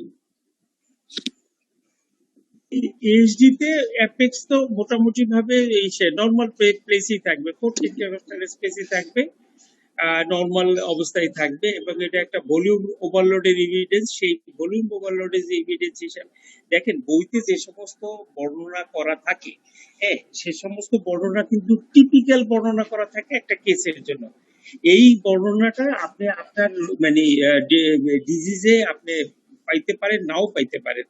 আপনি যদি মানে দেখেন প্রত্যেকটারই একটা ভেরিয়েশন আছে, সব ফাইন্ডিংসই মানে আমরা যেমন বলি যে S1 QT T3, হ্যাঁ, এটা পালমোনারি এম্বোলিজমে পাওয়া যাবে, কিন্তু কতবার পালমোনারি এম্বোলিজমে পাওয়া যাবে? 10 to 15, at best 25 এর বেশি পাওয়া যায় না। আমরা বলি যে মানে কি রিউমেটিক ফিভারের হলো ডায়াগনস্টিক প্যাথোগনোলজিয়া অ্যাশোকনোডুল। অ্যাশোকনোডুল কত পার্সেন্টে পাওয়া যায়? মাত্র 2%-এ মানে পোস্টমর্টেম মানে রিপোর্টে অ্যাশোকনোডুল আছে, কিন্তু এটা কনফার্মেটিভ। পাওয়া গেলে কনফার্মেটিভ, না পাওয়া গেলে যেটা এক্সক্লুড করে তা না। ঠিক একই রকম যে খুব বেশি ভলিউম ওভারলোড হইয়া রাইট ভেন্ট্রিকেল যতক্ষণে অ্যাপেক্সটা কন্ট্রিবিউট না করে ততক্ষণ পর্যন্ত কিন্তু অ্যাপেক্স তার নর্মাল পজিশনই থাকে এবং অ্যাপেক্সের ক্যারেক্টার মোটামুটি নর্মালি থাকে। যখন রাইট ভেন্ট্রিকুলারের ভলিউম ওভারলোড খুব বেশি থাকে তখন ওই যে আপনার থ্রাস্টিং টাইপ অফ ক্যারেক্টার পাওয়া যাবে। আপনি যখন কখনো বলেই ফেলেন যে থ্রাস্টিং টাইপ স্যার আমি পাইছি, তাই এক্ষেত্রে স্যার ভলিউম ওভারলোডের রিপিটেন্স আছে, সেই জন্য স্যার আমার কাছে মনে হয়েছে যে apex beat it's not normal, it's somewhat abnormal like thrusting. আপনি ভুল বলেন কোনো সমস্যা নাই, কিন্তু আপনার ভুলটার আপনি এক্সপ্লেনেশন দিতে হবে। শুদ্ধ বলছেন কোনো লাভ নাই, আপনি এক্সপ্লেনেশন জানেন না, এটার কোনো মানে নেই, ব্যাখ্যা নেই। আমরা কেস অনেক সময় হলো ক্লিনিক্যাল কেস ভুল করলেও মানে আমরা মাইন্ড করি না, তার যদি অ্যাপ্রোচ লজিক্যাল থাকে। এখন আপনি একটা মানে পরীক্ষা এক্সামিনেশন করছেন, প্রায় নিয়ারলি অ্যাসিম্পটোমেটিক একটা patient, shortness shortness of breadth থাকে, ওয়ান এক্সর্শনে পেশেন্ট এরকম অবস্থায় আসছে, ইয়াং মানে আদ্রিতা একটু শর্টনেস অফ ব্রেথ নিয়ে আসছে, এবং পেশেন্ট মানে এক্সামিনেশন করার সময় আপনি নিয়ারলি নর্মাল ফাইন্ডিং পাইতেছেন। যে সিরাজ যেটা প্রথম দিকেই বলতেছিল যে একটা ইয়াং মানে ফিমেল এবং খুব ভালো মোটামুটি মানে অবস্থা, ঘরের সম্পন্ন শুয়ে আছে, মানে অলমোস্ট এক্সামিনেশনে নর্মাল ফাইন্ডিং পাইতেছেন, শুধুমাত্র একটা ইনজেকশন সিস্টোলিক মারমার আর second heart sound wide and splitting ছাড়া কিছু নাই, যেটা আপনি বুঝতে পারবেন না, আপনি মিস করবেন। অনেক ক্ষেত্রেই দেখবেন যে প্রাইভেট চেম্বারে আপনাদের এইচডি মিস হয়ে যাইতেছে, অনেক ক্ষেত্রে মাইট্রাল স্টোনোসিস মিসড হয়ে যায়, কারণ যদি আপনার লেফট ল্যাটারাল পজিশন করে ব্রেথ হোল্ডিং আপনার এক্সপ্রেশন না করেন মিস হয়ে যায়। মিস হয় না কি অ্যাওর্টিক রিগার্জিটেশন মিস হয় না, কারণ দূর থেকে ক্যারোটিড ডেন্সিং দেখতে থাকেন, আপনি পালসটা ধরলে হাই ভলিউম কলাপসিং থাকে এবং ব্লাড প্রেশার ডায়াস্ট্রিক এগুলো অবভিয়াস থাকে, সেই জন্য মিস হয় না। কিন্তু মিস হয় ম্যাক্সিমাম ক্ষেত্রে এটিএল সেপ্টাল ডিফেক্ট মিস হয়, কোনো রকম সিমটমও থাকে না, আর যে ফিজিক্যাল সাইন যেটা থাকে এটা ইলিশিয়েট আমরা চেম্বারে খুব তাড়াহুড়া করলে মানে আমরা পারিও না ইলিশিয়েট করতে। এই ক্ষেত্রে এরকম ঝামেলা তৈরি হইতে পারে। পিএইচডি আমি খুব খুশি হয়েছি সিরাজের উপরে, খুব প্র্যাকটিক্যালি মানে সে অনেকগুলো জিনিস দেখাইছে যে এই জিনিসগুলা আসলে এইচডি তে আসে এক্স্যাক্টলি। হয় আপনি ইসিজি তে পাবেন, নাইলে এক্সরে তে পাবেন, নাইলে কেসে পাবেন, মানে ইকোতে পাবেন। কোন জায়গায় যদি আপনি এইচডি না পান তাহলে মানে মানে বলতে হবে যে আপনি দুর্ভাগা। এবং এই মাইট্রাল স্টেনোসিস যে 12টা কেস আমরা প্রথম আলোচনা করতে যাইতেছি, প্রত্যেক দিনই যে কেসগুলো আমাদের আলোচনা হইতেছে এই মানে এই মাসের মধ্যে, দেখবেন সেই কেসগুলো এই 12টা কেস যদি আপনি ঠিকঠাক মতো করে পড়ে রাখেন, আপনার অ্যান্সার দিতে কোনো সমস্যা হবে না। আপনি নিজে নিজেই যদি অ্যান্সার গুলো যদি ঠিক করেন যে এই প্রশ্ন আমার জিজ্ঞাসা করলে আমি কি বলবো, ওই প্রশ্ন আমার জিজ্ঞাসা আমি কি, তাহলে দেখবেন যে আপনি ইজিলি আপনি বলতে পারতেছেন। এই যে খুব সুন্দর করে রেখেছে, apex beat usually normal in position and nature but may be shifted laterally due to right ventricular hypertrophy and may be thrusting in nature due to মানে বলে দিয়েছে সে খুব সুন্দর ভাবে। এর চেয়ে তো সে ব্যাখ্যা মানে আপনি নর্মালি থাকবে, কিন্তু যদি আপনি হাতে লিফট হয় তখনই আপনি এটা থ্রাস্টিং করতে পারবেন। এত মানে সুন্দরভাবে ব্যাখ্যা দিয়ে দিচ্ছেন যে সেটা মানে খুবই ই করার আছে। ঝামেলা যেটা হয় সেটা ন্যাচারাল হিস্ট্রি, আমি খুব পছন্দ করি যে ন্যাচারাল হিস্ট্রি আপনি মানে যদি ন্যাচারাল হিস্ট্রি না বলতে পারেন আমি খুব মাইন্ড করি, কারণ এটা আমার মানে খুব ওপেন কোশ্চেন যে ন্যাচারাল হিস্ট্রি আপনার এইচডি বিএইচডি তারপরে হলো মাইট্রাল স্টেনোসিস রিউমেটিক, কেন আপনি ন্যাচারাল হিস্ট্রি জানবেন? কারণ আপনি ন্যাচারাল হিস্ট্রি না জানলে আপনি রুগীটাকে বলতে পারবেন না যে সামনের দিকে আপনি আপনার এই রোগীর চিকিৎসা কি করবেন না করবেন এগুলো সম্পর্কে তাকে ধারণাই দিতে পারবেন না। এএসডি সম্পর্কে মানে এই যে আছে যে মানে চিকিৎসার একটা আছে ঝামেলা আছে, সেটা হইতেছে খুব স্মল ইএসডি এবং যদি অপারেশন করা হয়েছে 20 বছর ধরে ফলো আপ করার পরেও দেখা গেছে তার মানে মর্টালিটি এবং মরবিডিটি ভেরি করে নাই, যারা মানে যাদের পালমোনারি হাইপারটেনশন আর রাইট সাইডের ভলিউম ওভারলোড হয় নাই। তার মানে very small ASD without any haemodynamic or significant shunt may be observed clinically. এটা হাস্টে একটা অবজারভেশন দিয়ে দিছে, কিন্তু এটা নতুন হাস্টে এটা দিছে। এর আগে যেটা ছিল যে any ASD should be close before the age of মানে প্রি স্কুল এজ, মানে 4 থেকে 5 বছরের মধ্যে সমস্ত এএসডি ক্লোজ করতে হবে। যেহেতু দুই ধরনের ধারণা আছে, তবে এখন পর্যন্ত আমাদের সব ছাত্রাই এটাই মনে করে যে এএসডি যখনই ডায়াগনোসিস হবে তখনই ক্লোজ করতে হবে, কারণ প্যারাডক্সিক্যালি অ্যাম্বুলেন্স হওয়ার সম্ভাবনা থাকে। সেই জন্য পরীক্ষার সময় মানে ওই যে মানে এএসডি তে সাইনোসিস হইতে পারে কিনা জিজ্ঞাসা করে। আপনারা কি বলতে পারেন এএসডি তে সাইনোসিস হয় কিনা? আইসেনমেন্টাল হলে হতে পারে স্যার। আর রেফ্রিজারেটর, আচ্ছা আইসেনমেন্টাল নাই, এএসডি হইতে পারে cyanosis. Sir any right sided কন্ডিশনে যদি রাইট সাইডেড প্রেসার বাড়ে স্যার, এএসডি হয় না তাতে, পালমোনারি হাইপারটেনশন নাই, কোনো এএসডি হইতে পারে কিনা, এই সরি সাইনোসিস হইতে পারে কিনা। পিএস থাকলে স্যার হতে পারে। পিএস থাকলে পিওপি মানে রাইট সাইডে চলে যাবে। হ্যাঁ ঠিক আছে। আর স্যার কমপ্লিকেশন হিসেবে পালমোনারি এম্বোলিজম হয় না, আজকে স্যারে যে মানে এটা পড়াবে মানে এইচডি টা পড়াবে আপনারা জানেন, তা আপনারা কেন বইটা পড়ে আসেন না?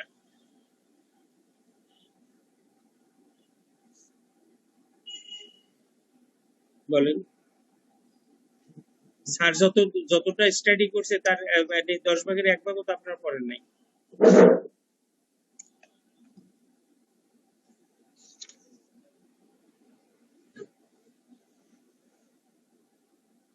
এটা হলো যদি ওই ইনফেরিয়র ভেনা কাভার ওখানে ইস্টিশিয়ান টিউব এটা মানে এটা খুব বেশি থাকে, তাহলে এইচডি একদম সরাসরি ফ্লোটা আপনার ইতে চলে যেতে পারে, রাইট এট্রিয়াম থেকে যে ব্লাডটা যেটা আসে সেটা সরাসরি লেফট এইচডি দিয়ে লেফট এট্রিয়ামে চলে যেতে পারে।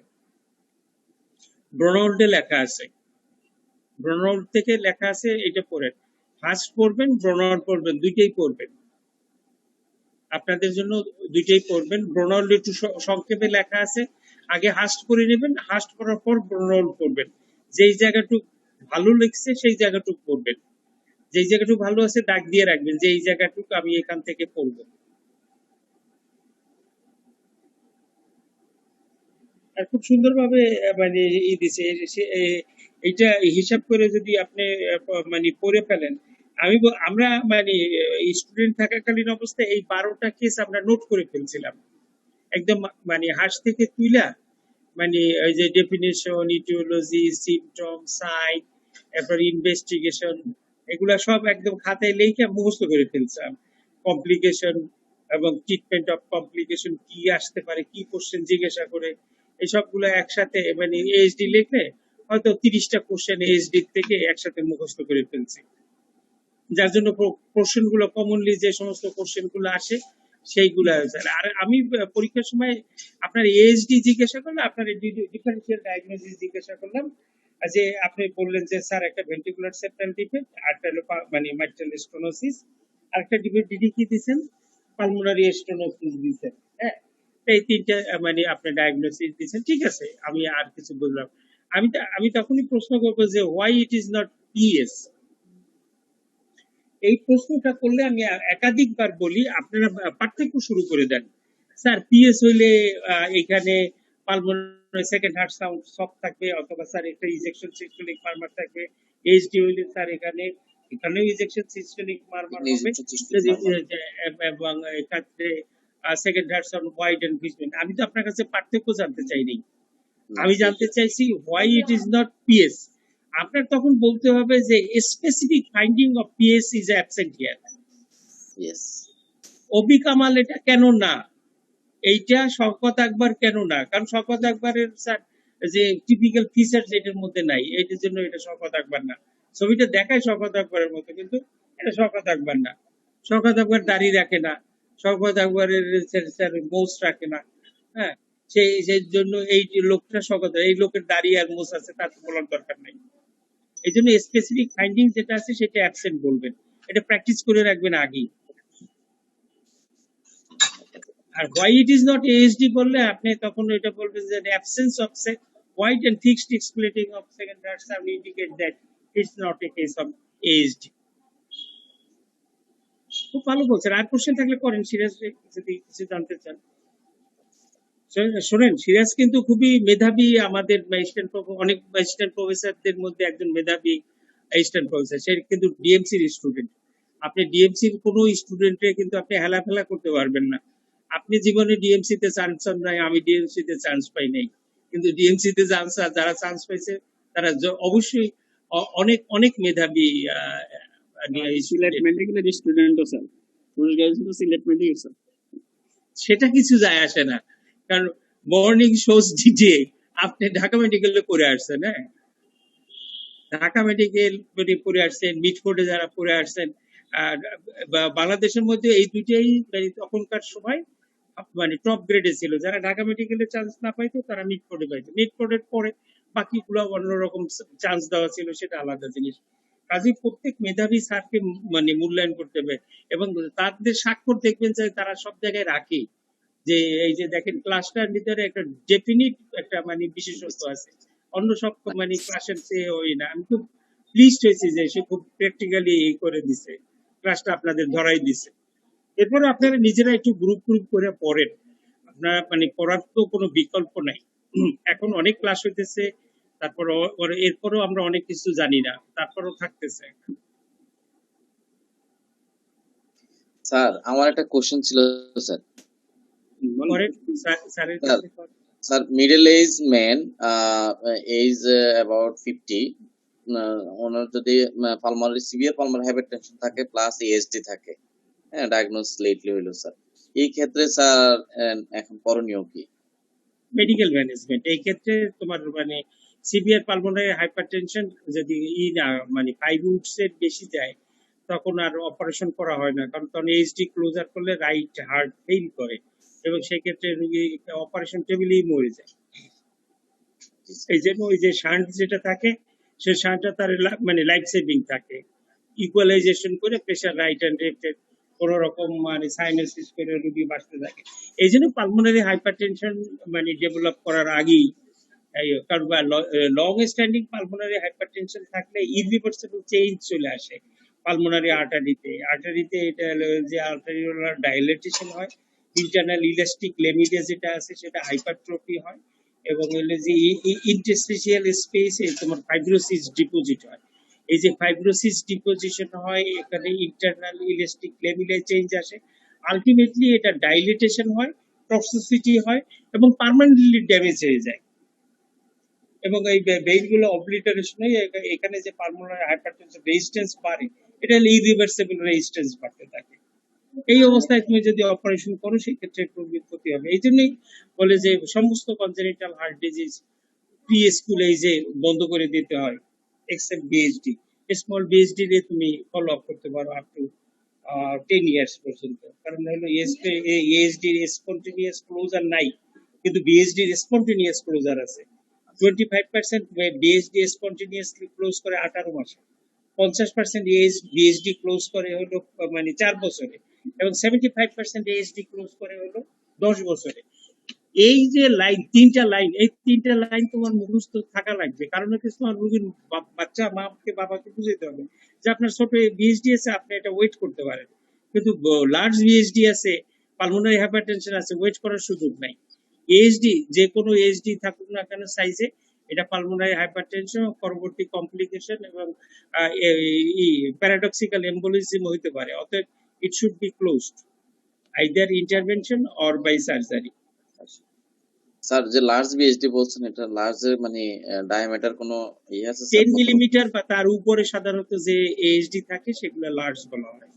10 এর নিচে যেগুলা থাকে সেগুলা হলো মিডিয়াম।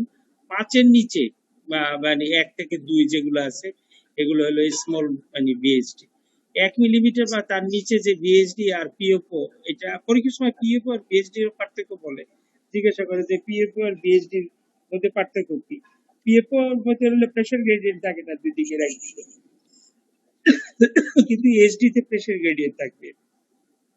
এবং পিওপোতে মানে মানে মানে এটা হলো ফিজিওলজিক্যাল গ্যাপ পিওপো, আর হলো যে এইচডি হলো pathological gap. Is a loss of মানে টিস্যু এইচডি তে, কিন্তু ইসে মানে লস না, দুইটা ফ্লাপের মতো থাকে, দুইটা ফ্লাপ হলো যে ফিজিওলজিক্যালি স্প্লিট করে এবং এর মধ্যে থেকে কমিউনিকেশন হয়ে এপাশ থেকে ওপাশে আসে। ডেভেলপমেন্টটা একটু পড়ে নিবেন, মানে এইচডি ডেভেলপমেন্টটা। কারণ জাস্ট আফটার বার্থ যে মানে ব্লাড যেটা মানে লাংস এর রেজিস্ট্যান্স কমার জন্য ব্লাড যেটা যায় এবং সেই ব্লাডটা রাইট ভেন্ট্রিকল থেকে লেফট এটিএমে ফিরে আসার পরে লেফট এটিএম এর প্রেসার বাড়তে থাকে। এই প্রেসার বাড়ার জন্য সে প্লাবটার উপরে চাপ দেয় এবং এই দুইটা প্লাব হলো আলটিমেটলি সেকেন্ডাম আর প্রাইমাম মিলে এটা যোগ হয়ে যায়। এই নর্মাল ফিজিওলজি পরীক্ষার সময় জিজ্ঞাসা করেন না, খুব ভালো করলে জিজ্ঞাসা করে, কিন্তু বলা তো যায় না যে বলে তুমি এইচডি ডেভেলপমেন্টটা করে ফেলো, বলে ফেলেন। এই করোনা এবং কোভিডে স্যারেরা যা আগে জানতো না তাও কিন্তু এখন শিখছে, কারণ তারা অনেক লেকচার ওয়েবিনার করতে করতে এগুলো শিখে মানে মানে বসে রয়েছে।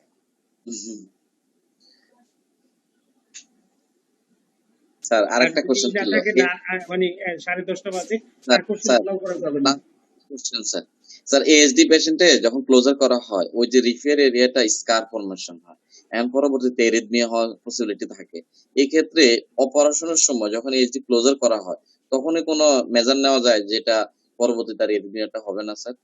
না, এরকম কোনো মেজার নেওয়া যায় না। এটা কি করে ওই যে ডাইরেক্ট সুসারিং করে দিতে পারে যদি খুব ছোট থাকে, তাহলে গ্লুটালডিহাইড মানে প্যাচ দেয় না, আর নাহলে এটা হলো পলিটেট্রাইথিলিন প্যাচ, পিটিই পলিটেট্রাইথিলিন প্যাচ দিয়ে এটা ক্লোজ করে এবং এটা সুপারইম্পোজ করে হলো পেরিকার্ডিয়াল মানে প্যাচ দিয়ে, এটা দিয়ে এটা এনলেস করে দেয়, যার জন্য অ্যারিথমোজেনিক অথবা এটা ওই যে ইটা থ্রম্বোজেনিক এই যে এটা যেন মানে না হয়। অ্যারিথমিয়ার ডেফিনেশন অনুসারে বা অ্যারিথমিয়ার মানে কন্ডাকশন অ্যাবনর্মালিটিস এর জন্য রিফ্র্যাক্টরি পিরিয়ড এবং তার হলো ডিপোলারাইজেশনে তার যদি তারতম্য কোনো কারণে ঘটে তাহলে মানে অ্যারিথমিয়া ডেভেলপ করবে। এইচডি তে অ্যারিথমিয়া ডেভেলপ করবে মানে তার হলো স্ট্রাকচারাল চেঞ্জের জন্য অথবা তার হলো ফাংশনাল কোনো ডিস্টারবেন্সের জন্য, আইডিয়ার ইসকেমিয়া, অ্যারিথমিয়া অথবা স্ট্রাকচারাল অ্যাবনর্মালিটি, ফাইব্রোসিস, স্ক্যারিং, এই সমস্ত কারণে। আদারওয়াইজ তো অ্যারিথমিয়া হবে না যদি না তার কনজেনিটালি কোনো বাইপাস থাকে। কারণ ইটিওলজি যদি আপনি অ্যারিথমিয়া দেখেন, ইটিওলজি অ্যারিথমিয়ার হলো দুইটা, একটা স্ট্রাকচারাল হার্ট ডিজিজ আর একটা হলো নন স্ট্রাকচারাল বা normal heart disease. Normal heart ডিজিজে সেটা হলো কন্ডাকটিভ সিস্টেমের প্যাথোলজির জন্য হবে, ডিফারেন্ট রিফ্র্যাক্টরি পিরিয়ডের জন্য অথবা ডিপোলারাইজেশনের জন্য হবে, এবং any form of structural heart disease can lead to arrhythmia. Sir যদি অ্যারিথমিয়া হয়েই থাকে তখন তাহলে সেক্ষেত্রে কি মেডিকেল ম্যানেজমেন্ট যদি ফেলিওর হয় তাহলে কি কোনো ইন্টারভেনশন মানে করা লাগবে? নাম বলেন কি অ্যারিথমিয়া হয়েছে আপনার? কমন অ্যারিথমিয়া এটিএল ফিব্রিলেশন নিয়ে আসে।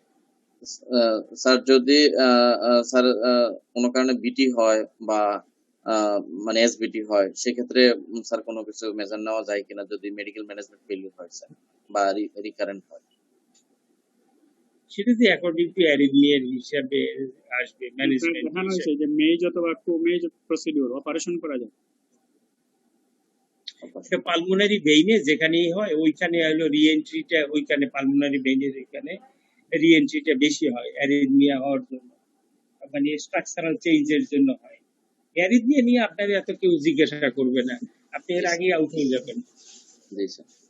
কিন্তু আমি স্যার একটা বলতে চাই যেটা যে আমরা প্রায়ই বলি জানি এবং মানি, জানা আর মানার মধ্যে পার্থক্য আছে। এই জন্য আমি যেটা বলতেছি যে আপনারা জানবেন সব, মানবেন শুধু স্যাররা যেটা মানে। আরেকটা হচ্ছে যে প্রায়ই আমরা যে common error second heart stone অনেকে বলে না, আর স্প্লিটিংটা কিন্তু পরীক্ষার সময় শর্ট কেসে অনেকেই দেখায় না। আপনি যেহেতু wide in fixed splitting respiratory variation বলতেছেন, আপনি রোগীকে একবার ইন্সপিরেশন নিয়ে বলবেন যে শ্বাস নেন, বন্ধ রাখেন, অস্কালটেশন করবেন, আবার শ্বাস ছাড়েন, বন্ধ রাখেন, অস্কালটেশন করবেন। তো এইগুলো আপনারা জানেন, কিন্তু এটা কিন্তু করা হয় না। জি স্যার। হ্যাঁ, এটা ভালো বলছে, কিন্তু ওই যে এইচডি বলে স্যার ফিক্সড এন্ড স্প্লিটিং তুমি দেখছো স্যার, কই তুমি তো রেসপিরেশনের সময় তার কিছু বলো নাই, মানে স্যার তো ওইটা ধরে বসে বসে আছে, তো তুমি ইনস্পিরেশন এক্সপিরেশনের সময় তার কিছু বলো নাই। তুমি ওই যে ট্রাইকেস্পিড হলো যেটা বাড়বে, এই যে টিয়ারের মারমার ইনস্পিরেশনে বাড়ে, তুমি এটা মানে শ্বাস নেন ছাড়েন, এটা না হলে তুমি যে কোর্সো মেনুবার এটাও তো বোঝা যাবে না।